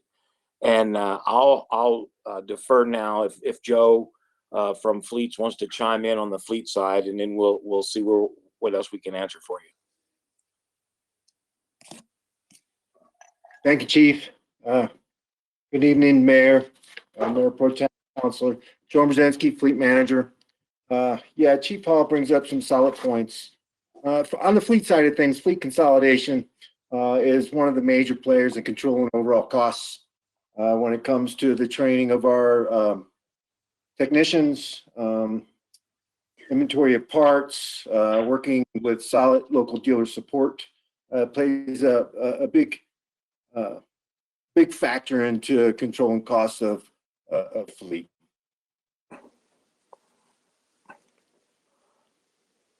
Mr. Volz, does that answer your question? It does, and thank you for, gentlemen, thank you for that answer. When I looked through the packet, that question just popped out. And thank you for that answer. That makes a lot of sense. I do agree that there can be efficiencies with sole source. I agree that we absolutely have to have the very best equipment for our staff. So I will be voting in favor of this. Thank you for that answer. That helps me out a lot. Thank you. Are there other comments or questions from council before we take the roll?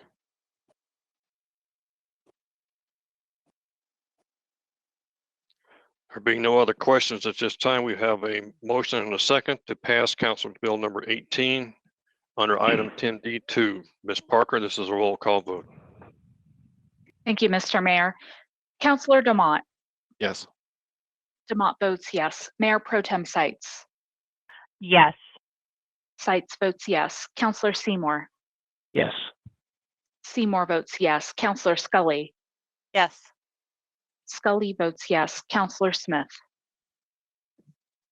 Yes. Smith votes yes. Councilor Voles. Yes. Voles votes yes. And Mayor Atchison. Absolutely. Atchison votes yes. The motion for the council on item 10D2, Council Bill number 18, passes on a 7-0 vote. Mr. Seymour, would you take the last part, please?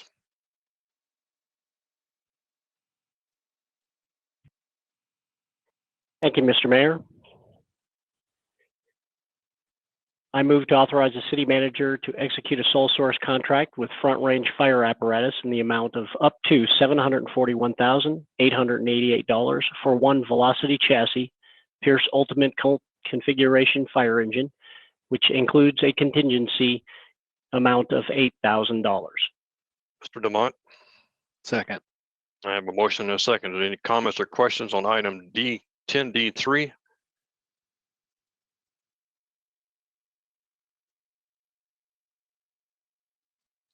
Seeing no questions or comments, Ms. Parker, this is a roll call vote. Mayor Pro Tem Sights. Yes. Sights votes yes. Councilor Seymour. Yes. Seymour votes yes. Councilor Scully. Yes. Scully votes yes. Councilor Smith. Yes. Smith votes yes. Councilor Voles. Yes. Voles votes yes. Mayor Atchison.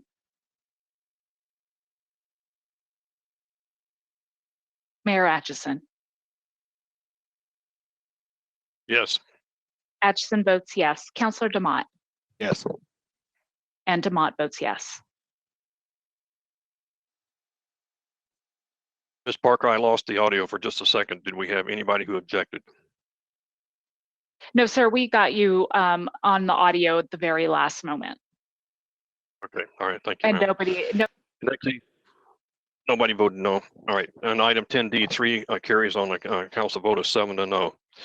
Moving on to item 10E. We're looking at another section for a sole source contract. Ms. Scully? Thank you, Mr. Mayor. I move based on the recommendation of the city manager to find that the public interest would best be served by authorizing a sole source contract with Hexagon Safety and Infrastructure for the annual maintenance contract through March 31st, 2021 in an amount not to exceed $215,310. Ms. Smith? Second. I have a motion and a second for item 10E. Is there any other comments or questions from the council?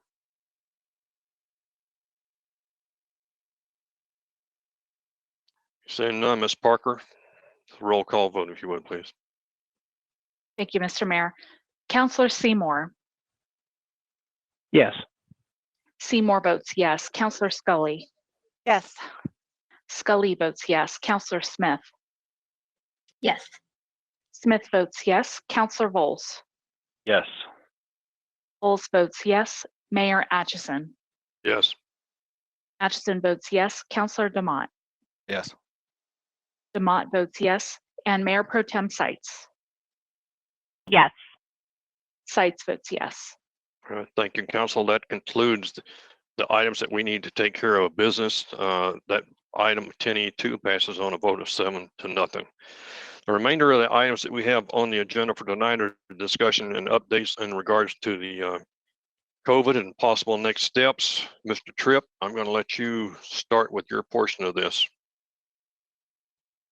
Mayor Atchison, I'm just going to kick it off, and we have highly prepared and competent people to take you through, first of all, your own report, Mayor, on your activities in the region, a short update on the Emergency Operations Center for Max Kirschbaum, followed by the status of facility openings. Barbara Opie, who oversees that, and CARES funding update with Deputy Dorr and City Attorney Dave Frankel to provide a monthly update on the emergency declaration. So thank you. All right, I'll give a short piece here, and this is kind of what's trying to capture what's going on here in the state and here in the region. A report late this afternoon that our state deaths are now up to 987. We've had a lot of controversy over some of the stuff that we've seen over the weekend. I know that we've had one restaurant in Castle Rock that now has been had their license pulled because of the actions that took place down there over the weekend. The governor has indicated this afternoon that he is target to make a decision on the potential start of opening of restaurants is now moved to May the 25th. We've also learned over the weekend that the state legislature, which was scheduled to come back on the 18th, has now delayed that to the 26th. The big part of the problem is still how to deal with social distancing with the amount of people who have to come back from the House side more so than the Senate. The state Joint Budget Committee is still reviewing budget issues. They have information coming in, I believe, this week to give them an idea of where the sales tax and property tax collections will be and what kind of a budget they think they may have. They are still dealing with the conflict of how to cut between $2 and $3 billion from the budget for the coming year. There's also indication that the legislature will only come back for somewhere between 10 and 15 days. And part of that is so that they can still make the June deadline for having a budget proposed. Jury trials from the state have been delayed again to not start before July the 6th. There is a huge amount of discussion going on, not only at the state, but the regional levels with the health departments across the state on how do we do contact tracing. There's just not sufficient staffing to underdo this and to do all of the contact tracing. And there's not a firm guideline on how this will be done. So that still needs to be decided at a state level and then passed down to the various health departments. As of the beginning of this morning, is my understanding on a briefing that we had earlier with the counties, that we have 35 companies who have filed complaints with unemployment about workers refusing to return to work. In most cases of those complaints that were filed, the health department has sided with the employees that they felt it was unsafe to come back to work. Hopefully some of the actions that the municipalities and others are taking will help alleviate some of that. But I think we're going to continue to have that level of discomfort for quite a while. There is a lot of discussion at the state based upon comments coming from the various health departments across the state on how do we return, how do we get back to a new normal. A three-step process that's been proposed in discussion, at least with the governor's office, as we've been told, that is the three-step piece would, as an example, would have an initial reopening, but it had to meet 5 criteria. And those 5 criteria are a sustained decrease in cases for at least 14 days. Hospitals are safely able to treat patients without resorting to crisis standards of care. Testing can be performed for all people with symptoms consistent with COVID-19 infection. Active monitoring can be accomplished for all COVID-19 cases and their contacts. And clear protocol in place that requires social distancing and assists with case identification. So that's an example of what was discussed is from the state health departments around the state coming back to the governor's office, that if we can meet all 5 of those criteria, then they would support an initial reopening. And in 4 to 8 weeks after the initial reopening, if there's no significant increase in cases and criteria 1 through 5 are still met and maintained, then we would move to the next level. And in the final level, they were calling a black diamond in 8 to 16 weeks after initial reopening and no significant increases in cases. And criteria 1 through 5 are met and maintained, then they would move further to an opening.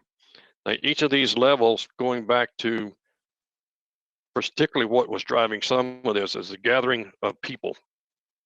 At the very first one, the limitation was 10 people to gather in a group. If you can go to the next level, they would recommend 25 to 50 would be allowed in a meeting together. And then the third group would move to a maximum of 250.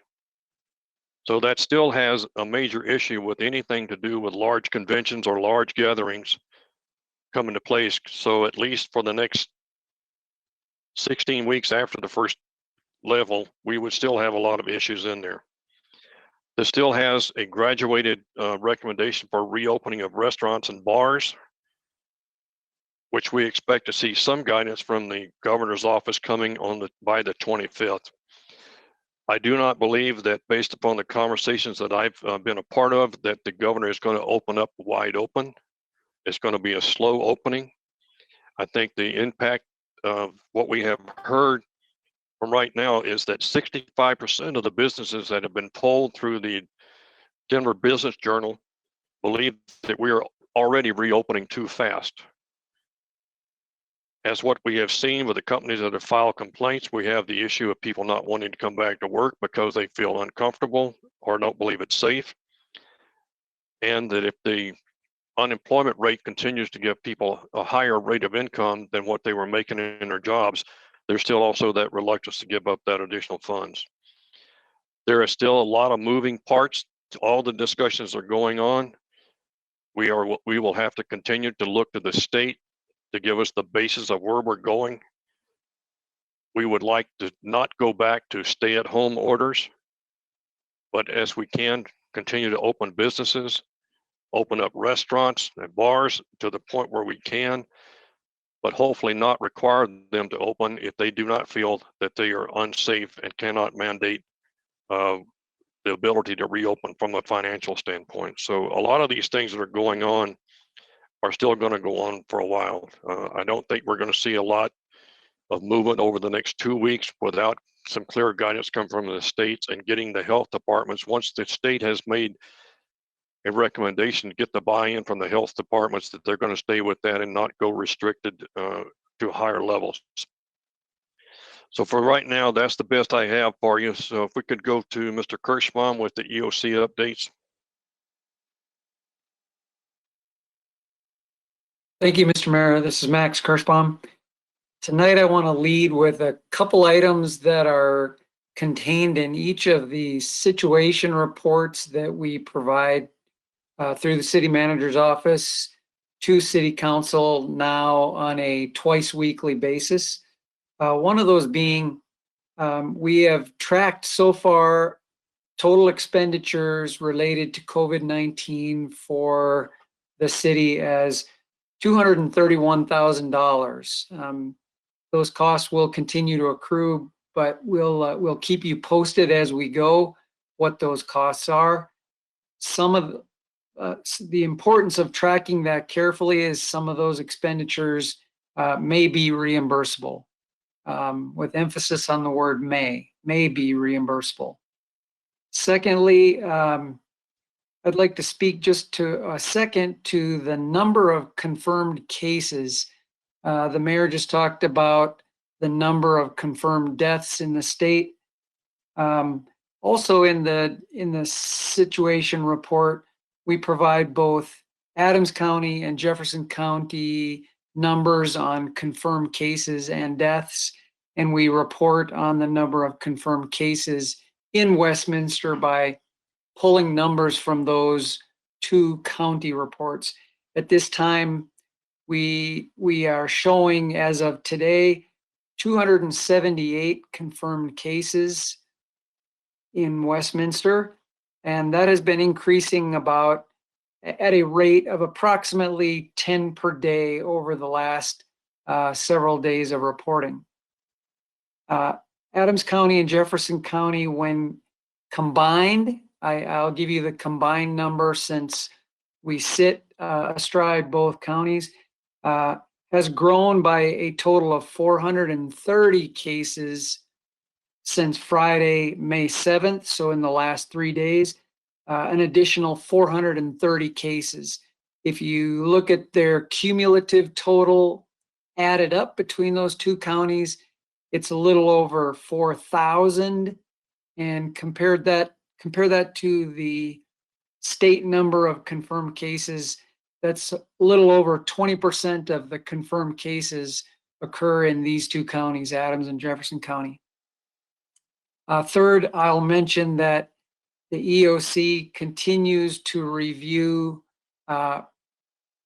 plans for reopening of facilities and activities for the city.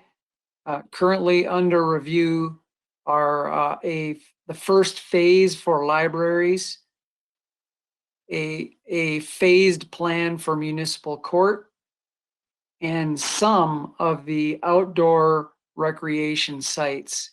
When I'm finished, I think Barbara Opie, Deputy City Manager, will comment a little further on facility openings or opening dates.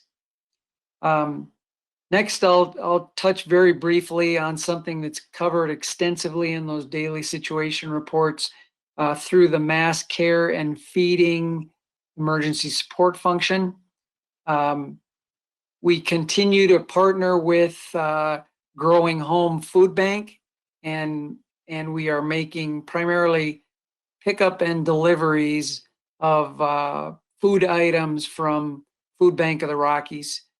We are also tracking and working through our homeless navigator as well, homeless outreach activities to include trying to connect homeless population with services that they need. And lastly, in that same emergency support function of mass care and feeding, continuing to coordinate with all 3 school districts that operate within Westminster on the food programs that they presently offer through what would be the end of a normal school year, as well as plans they may have that extend into the summer lunch programs. With that, I think I'll conclude my comments and ask if Barbara has anything to add on facility openings. Thank you, Max. This is Barbara Opie, Deputy City Manager. Excuse me. One clarification I do want to add to Max's update. The track total expenditures that he has noted are specific to the potential for FEMA public assistance. I don't believe it includes the other components that might be eligible under the CARES Act as well. So wanted to provide that clarification. Specific to facility openings, the golf courses, Walnut Creek and Legacy Ridge, opened on Saturday, May 9th, with, I think, a pretty warm reception by our golfing community.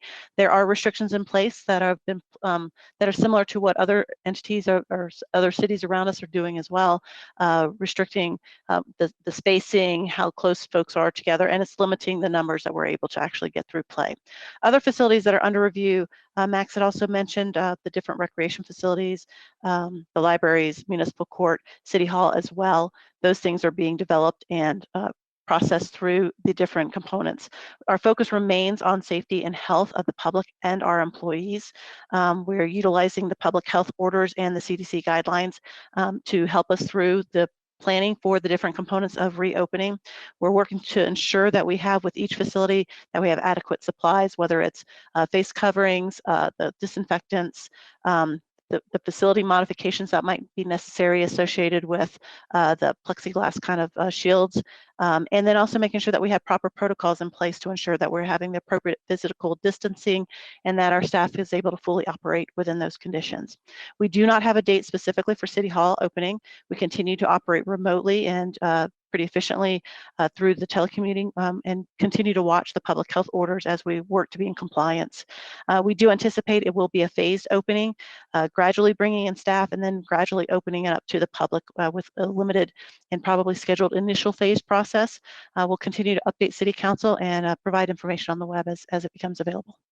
Thank you. Ms. Opie, Mr. Seymour has a comment or a question regarding facility openings. Yes, sir. Mr. Seymour. Thank you, Mr. Mayor. I did have one question, and I know last Monday in the update that we were looking at each and every facility, and then that checklist that you mentioned as part of that too. But I was more specific as far as the opening of golf on Saturday too, because we'd had that same discussion on Monday, and I would hope in the future that although I know we only have the 2 updates a week now, if we're going to have a major opening along that line, if we could put a note in that in one of our 2 updates. Yes, sir.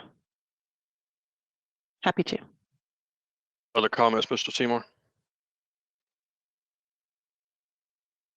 No, thank you, Mr. Mayor. Appreciate that. Ms. Scully, go ahead.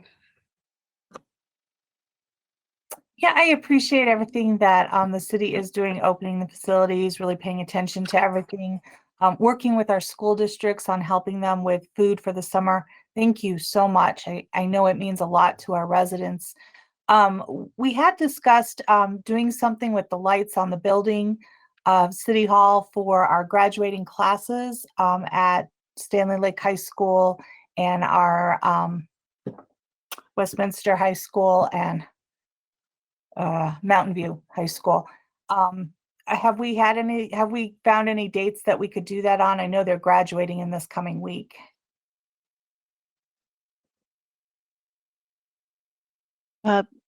Councilor Scully, I believe that either Jason Gank or Ryan Hegerness can answer that. They've been working with the different schools. I apologize, either gentleman, if you're able to help out.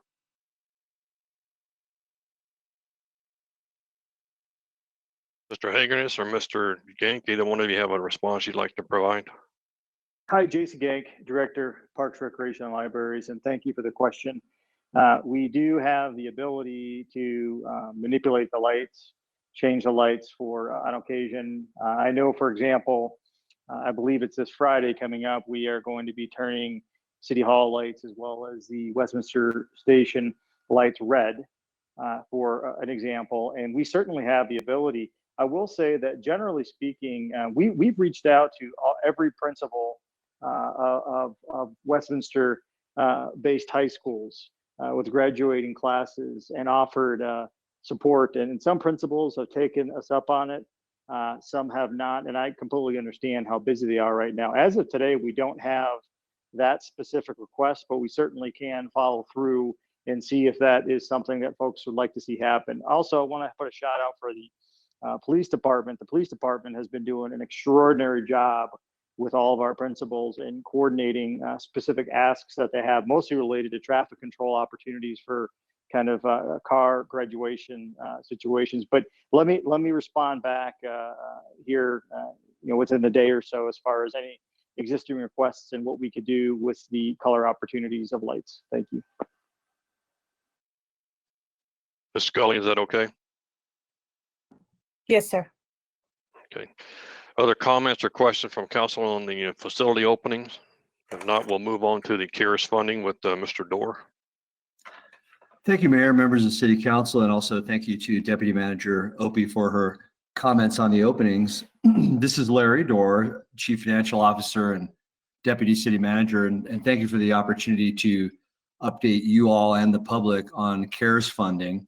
And for the sake of the record, let me just remind everyone that the CARES funding is related to the United States Coronavirus Aid, Relief, and Economic Security Act that was passed this last March in response to this global pandemic.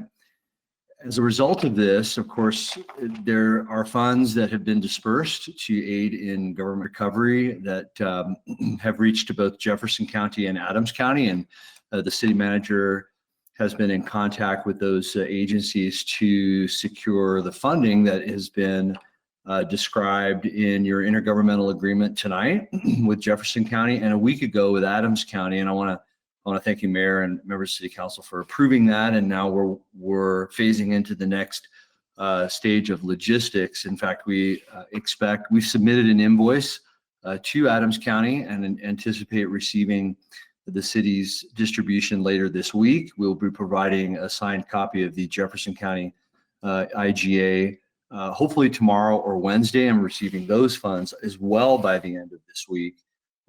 As a logical next step, staff is proceeding to prepare a direction of those funds and disbursement across the Westminster community. Related to that, a week ago, I described some of the time limits under the CARES Act and some of the limitations for the spending of funds at council's meeting a week ago, and set forth guiding principles that Mayor Pro Tem Seitz referred to earlier tonight. And what I wanted to do is first set council's expectations that a week from today, I'll be prepared to set forth an ordinance for appropriation of CARES funds now that these intergovernmental agreements are approved and we're expecting funds to be received this week. We've been working in parallel on plans for the disbursement of funds. So related to the guiding principles, first I wanted to just recall those and then describe a couple of initiatives related to each of them so as to sort of direct our thinking and the ordinance for just next week. So under economic recovery, you might recall that the goal or the principle is to aid in the recovery of our Westminster economy by providing businesses with grants and other support. And tonight's resolution adopted by council, I think very clearly falls under other support. And you might recall that the focus of West Uri's business grant program has been rental assistance for small businesses. And this upcoming appropriation with CARES funds will provide for some scope beyond rental assistance to include, may I just say, the adaptation of doing business in this new environment to include the face coverings that you described earlier tonight and have made some preliminary appropriations for. So that will fall under economic recovery, and we'll have some other sort of high level opportunities for adaptations for business. Our next one is social recovery. That's our next guiding principle. And our principle is to aid in recovery of the quality of life in Westminster by providing programs that rebuild community connections and promote wellness. And we'll provide some opportunities under that principle as well. But you can envision that it will involve our city's recreational, library, and cultural activities transitioning to new modes of delivery and interaction with our patrons, to include things that we're all becoming more used to in our day-to-day lives, which is things like pickup and delivery. We're getting more used to that. More outdoor as opposed to indoor activities whereby our patrons can have experiences, but with appropriate social distancing. And then also mobile opportunities for people to engage, but in a mobile fashion. So that falls under our social recovery, and you'll see some requested appropriations under that guiding principle. Next is people and programs serving people. Our principle is to provide and help partners supply housing and food security to vulnerable and impacted populations. And this is pretty straightforward. Obviously, we seek to partner with external agencies who have deep experience and understanding in both housing assistance and food stability, and we'll have some suggested appropriations under that. And then last but certainly not least is local government response is how we're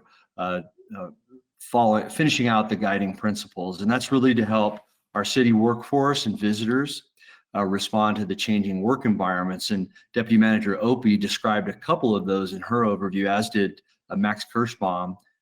We want to approach this in an innovative way that ensures the health and safety of all. And the Deputy Manager Opie described things like plexiglass guards and so forth at our various facilities, and perhaps other modifications. We'll have some appropriations in that area that will evolve sort of our business management that's happening in our different city facilities.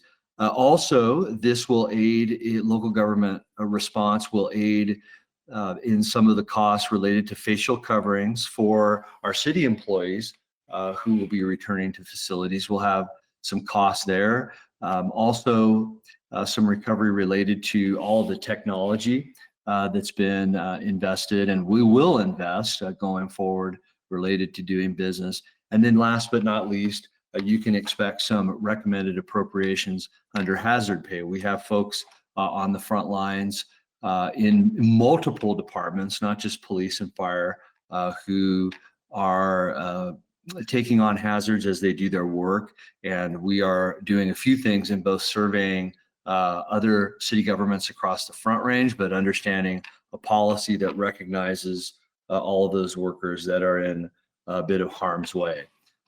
Each of these guiding principles is with the absolute commitment to the sustainability of the Westminster community and to maximize federal disbursements so that we meet all of the deadlines. I have to say, with 7 months to go and counting, the clock is quite loud. We want to make sure that we get these funds appropriated out into the community, and then also aiding city government evolve the way that it undertakes business in our various facilities, and that we're ready to do that in a safe fashion for our workers and for our visitors. So with that, that's the update for the moment. Again, I'll be coming back to council this coming Monday night with an appropriation ordinance so that our staff team, and each of these guiding principles can carry these initiatives forward. With that, Mayor and Council, I entertain any questions or refer to City Attorney Frankel for item 5 on your agenda. Thank you. Mr. Dorr, we have a question from Mr. Voles for you. Yeah, thank you for that report, Mr. Dorr. I appreciate that. I had just a quick question about process. When does council get involved? Is there a dollar figure that we would then be involved in the appropriation, or is it for every penny? I'm not quite sure what the process is going to look like going forward. So if you could help me with that, I appreciate it. Thank you. Thank you, Councilor. Yes. So for each of these, what you should expect is an appropriation ordinance that has a dollar amount attached, a subtotal dollar amount for each of the 4 guiding principles. And then under each of the guiding principles, some subtotals of some major categories of spending. I referred to a couple of them here, such as a business assistance in adaptation. You should expect a dollar amount attached to that. Hazard pay will have a recommended policy, and we'll have a dollar amount attached to that. But we also want to have some measure of flexibility that allows the city to adapt to changes that may come as we navigate through the pandemic. So it'll be a mix of both. That's at a high level. But I do want to address the pennies and dollars issue, and that is, it's our intent. First, we do have to report under both of these intergovernmental agreements all dollars spent related to the CARES Act to both Adams County and Jefferson County. We're going to do that, but we're also going to initiate a level of transparency where on the Westminster City website, we will present in a grid fashion, rows and columns of all the spending details of every expenditure related to the CARES Act for transparency for the Westminster public, so that folks can see where the CARES Act funds are going. And we'll do that as we go about the whole process. So we have it hopefully covered at both levels, both some guiding principles and some subtotal initiatives, but then also the dollars and cents on a micro level that will be visible to all. Does that help with process, Councilor? Somewhat, yes. I look forward to seeing how this kind of unfolds, but yes, thank you. And I know we're kind of learning as we go on some aspects of this possibly, but I appreciate that answer. Thank you. That's good. And then I also just urge you to please, I think you probably maybe don't have a whole lot of choice, but just urge you to please veer on the side of transparency as much as possible. Thank you. And thanks for all your work on this. I appreciate it. And I really like your guidelines that you've developed. I think that helps put these into categories that are very manageable and digestible for those of us on council. So thanks for your work on this. Thank you. Mr. Dort, somewhat to Councilor Voles' question, I think that we're going to have to look at this from a resolution approved by council at least 5 times between now and the end of the year, as we have 3 elements of reimbursement with Adams and 2 with Jefferson. And since those 2 are different and their timeframes are different, I'm expecting we'll have multiple reasons for council to have to review this.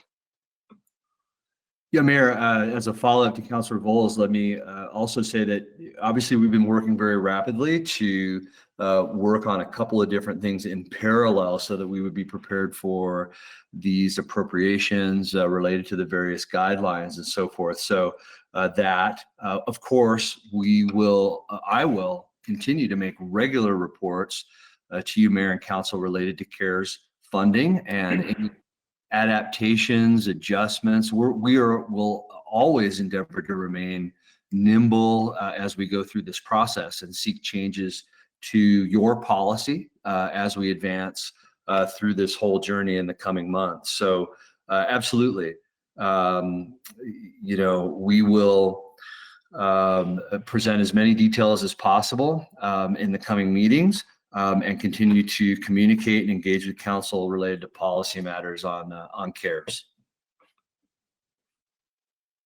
Great. Thank you for that answer. I appreciate that, Mr. Dorr. Thank you. All right, before we move on to the final item, is there any other questions? Mr. DeMott, you had a question on this?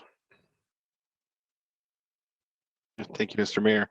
I'm just curious, I've asked most weeks about testing, and if I missed an update on that and the updates we get throughout the week, I apologize, but I'm just curious if we've made any grounds on that. Thank you, Councilor DeMott. I have to confess that I am not the expert on testing. And if I may just defer back to City Manager Tripp, who would be able to call on our foremost expert related to testing. And certainly that could be a function of our local government response. Under CARES, that would be allowable. But for the moment, I just defer to Manager Tripp for some comments related to testing. Sure, and before he does specifically, I mean around the item of testing our people. Yes, Councilor Voles, actually I have a meeting tomorrow morning with some staff that have been working on testing in our community.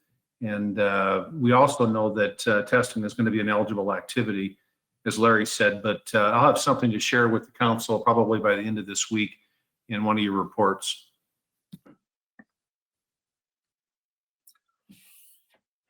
Thank you, Manager Tripp. And yes, Councilor DeMott, we will certainly, I do know that is an eligible expense under CARES. And I think we're still, as Manager Tripp just described, we're still framing up what that might look like for testing our workers. You should know, of course, that under our workforce management, I guess I can say that we've been able to test some of our workers who may have been impacted on the jobs as a workers' compensation matter. So we have done some testing of our workers, but we'll be able to provide a few more details on that after Mr. Tripp's upcoming meetings on the subject. Ms. Opie, let me go back to you for a second, because I know under our workforce work comp program that we have been readily testing anybody, especially in our first responders who become potentially exposed. And we're being able to do that on a very short turnaround. Is that still correct? Yes, sir, that is still correct.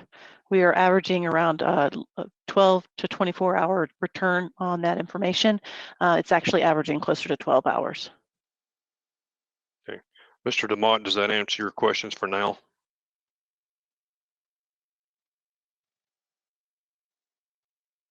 Yeah, I'm good. Thank you. Okay. Mr. Voles, you have a comment? Yes, I do. Sorry, everyone. I do have one more comment. I want to follow up on something Councilor Seymour said earlier. You know, he and I both, and I know others has as well, had raised the issue of golf courses opening. And the reason we had raised those issues with city staff is that we were hearing that from our residents and our neighbors and on a very regular basis. I would also request, and I guess back up Councilor Seymour, include council members in those comments. When you send out notes that something's going to be open and you put that out to the public, include us. I didn't, to be honest with you, I didn't see it. I wasn't aware of it. I think I heard it through a staff member kind of through the grapevine. I would like us to be very much included in that. I had people kind of waiting to hear from me, and then I heard them say, oh, we see people on Legacy, and then they told me. I would prefer to be the one who, I don't care who lets them know, but they were surprised that I didn't know before they did. So it was, especially since a couple of us had raised those questions, I would like us to be in the loop when those openings of these city facilities are opened back up, that we're also included in the initial response that goes out to the media and whoever else they go out to. So I would just like to make that comment. Thank you. Okay. Any other comments before we move into the final item? Mr. Frankel, if you would help us out with item 5, please. Thank you, Mr. Mayor. Dave Frankel, City Attorney. As to the emergency declaration discussion that's on tonight's agenda, tomorrow marks the 2-month mark from the city's first emergency declaration on March 12th. Council ratified that declaration on March 16th. So that will, the 2-month mark for that will come on Saturday this week. It's important to understand the effect of the emergency declaration and how it currently impacts the city's ongoing operations. One of those areas is with regard to our ability to conduct remote meetings with City Council by way of video or telephone conferencing, as we are tonight. Pursuant to the Westminster Code, those options are premised on an emergency declaration being in effect. So while we are currently still unable to meet face-to-face in council chambers, our ability to remotely meet and our also option of having an emergency meeting if needed are both premised upon the declaration of emergency. Also contingent on the declaration of emergency, our ability to capture funds for reimbursement. Earlier this evening, you heard about CARES funding, and our IGA has obviously been on tonight's agenda and last week's agenda for Adams County as well. But as Barbara Opie pointed out, FEMA reimbursement is also a consideration, because FEMA reimbursement with regard to assisting the city as far as its expenditures is premised on an emergency declaration being in effect. So while the CARES Act is more specific to the pandemic that's currently occurring, FEMA reimbursement would require an emergency declaration, we believe, to be eligible for that reimbursement of our expenses. So in order to maintain those options for reimbursement, the emergency declaration is a relevant consideration. The other, obviously, effect of the emergency declaration was to activate the EOC, which, as you heard from Mr. Kirschbaum, continues its activities. The other update that I'd like to provide, I believe there were questions as to what emergency actions were taken pursuant to the order relative to promulgation of regulations. As council is aware, the emergency declaration does authorize the city manager to promulgate emergency regulations. Those regulations need to be ratified by city council as soon as practical. To date, the city manager has not promulgated any emergency regulations. So I know there were some questions as to what, if any, emergency regulations have been issued pursuant to the declaration. And to date, there have not been any issued. So if council has other questions, I'm glad to respond with regard to the emergency declaration status. Council, are there any questions of Mr. Frankel at this time? Mr. DeMont? Thank you, Mayor. I know I was one of the ones who raised this, so I appreciate the update, and I hope that when we hit, month 3, unless it makes sense to do it before, so that we could get a similar update just to know if there's anything that's changed in that. And really, to me, it serves as a touch point for the council to weigh in if we have, if we're at a place where it makes sense for us to rescind. Absolutely understood, Councilor Demott, and I'm glad to provide an update at least at month 3, if not sooner, should there be any need for council ratification of any kind of emergency regulations. Ms. Smith, you had a question for Mr. Frankel.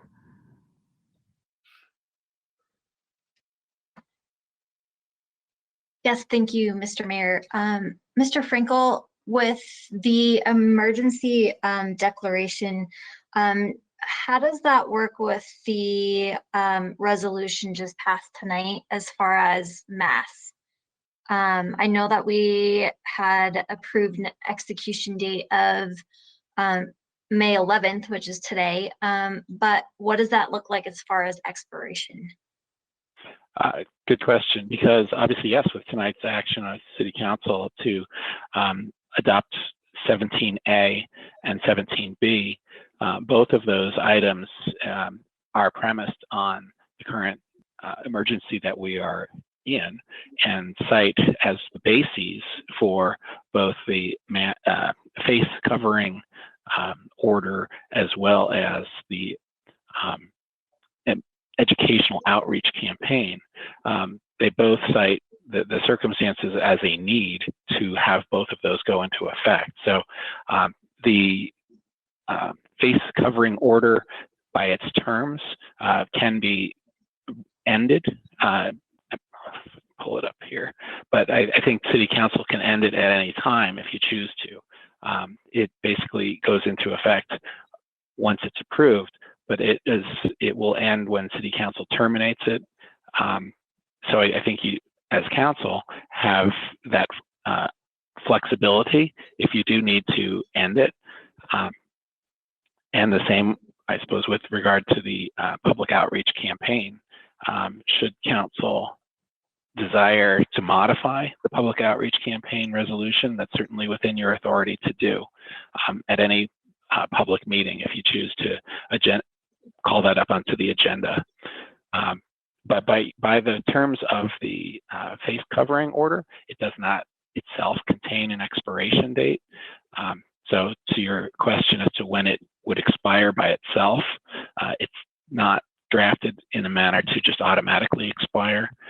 But I think, should the emergency declaration be appropriate to end, which is obviously City Council's authority to do, I think that could be on the same agenda. If ever, Council wants to end the emergency declaration, the face covering order could also be terminated at that same meeting. Okay, thank you. Is that also the same with funds used? I believe in the discussion of $100,000 moving towards the purchase of PPE and or masks, the personal protective equipment. If we were to come out of that emergency declaration, does that mean that we would then lose funding for the $100,000 that was approved this evening? Or is that completely separate? How does that wrap into all of this? So CARES Act reimbursement is subject to the terms of the CARES Act, and I know Chris Lindsay would be a good person to fill in details, but just generally I'd like to say that eligible expenditures between March 1st and December 30th of this year can be reimbursed through CARES Act funds. So the emergency declaration, I don't believe, would be tied to eligibility for CARES Act. Rather, it would need to be an expenditure to that the city has made in response to the COVID-19 pandemic. But Chris, please do add your thoughts, Mr. Lindsay or Mr. Dorr. This is Chris Lindsay, Assistant City Manager. The City Attorney Dave Frankel was totally accurate. The CARES funding reimbursements are allowed for expenses through December 31st of this year, not necessarily requiring the state of emergency to still be in effect. Okay, thank you very much for the clarification. That's all my questions. Thank you. Council, have anyone else got any questions of Mr. Frankel in regards to the emergency declaration discussion? Are there any closing comments from council?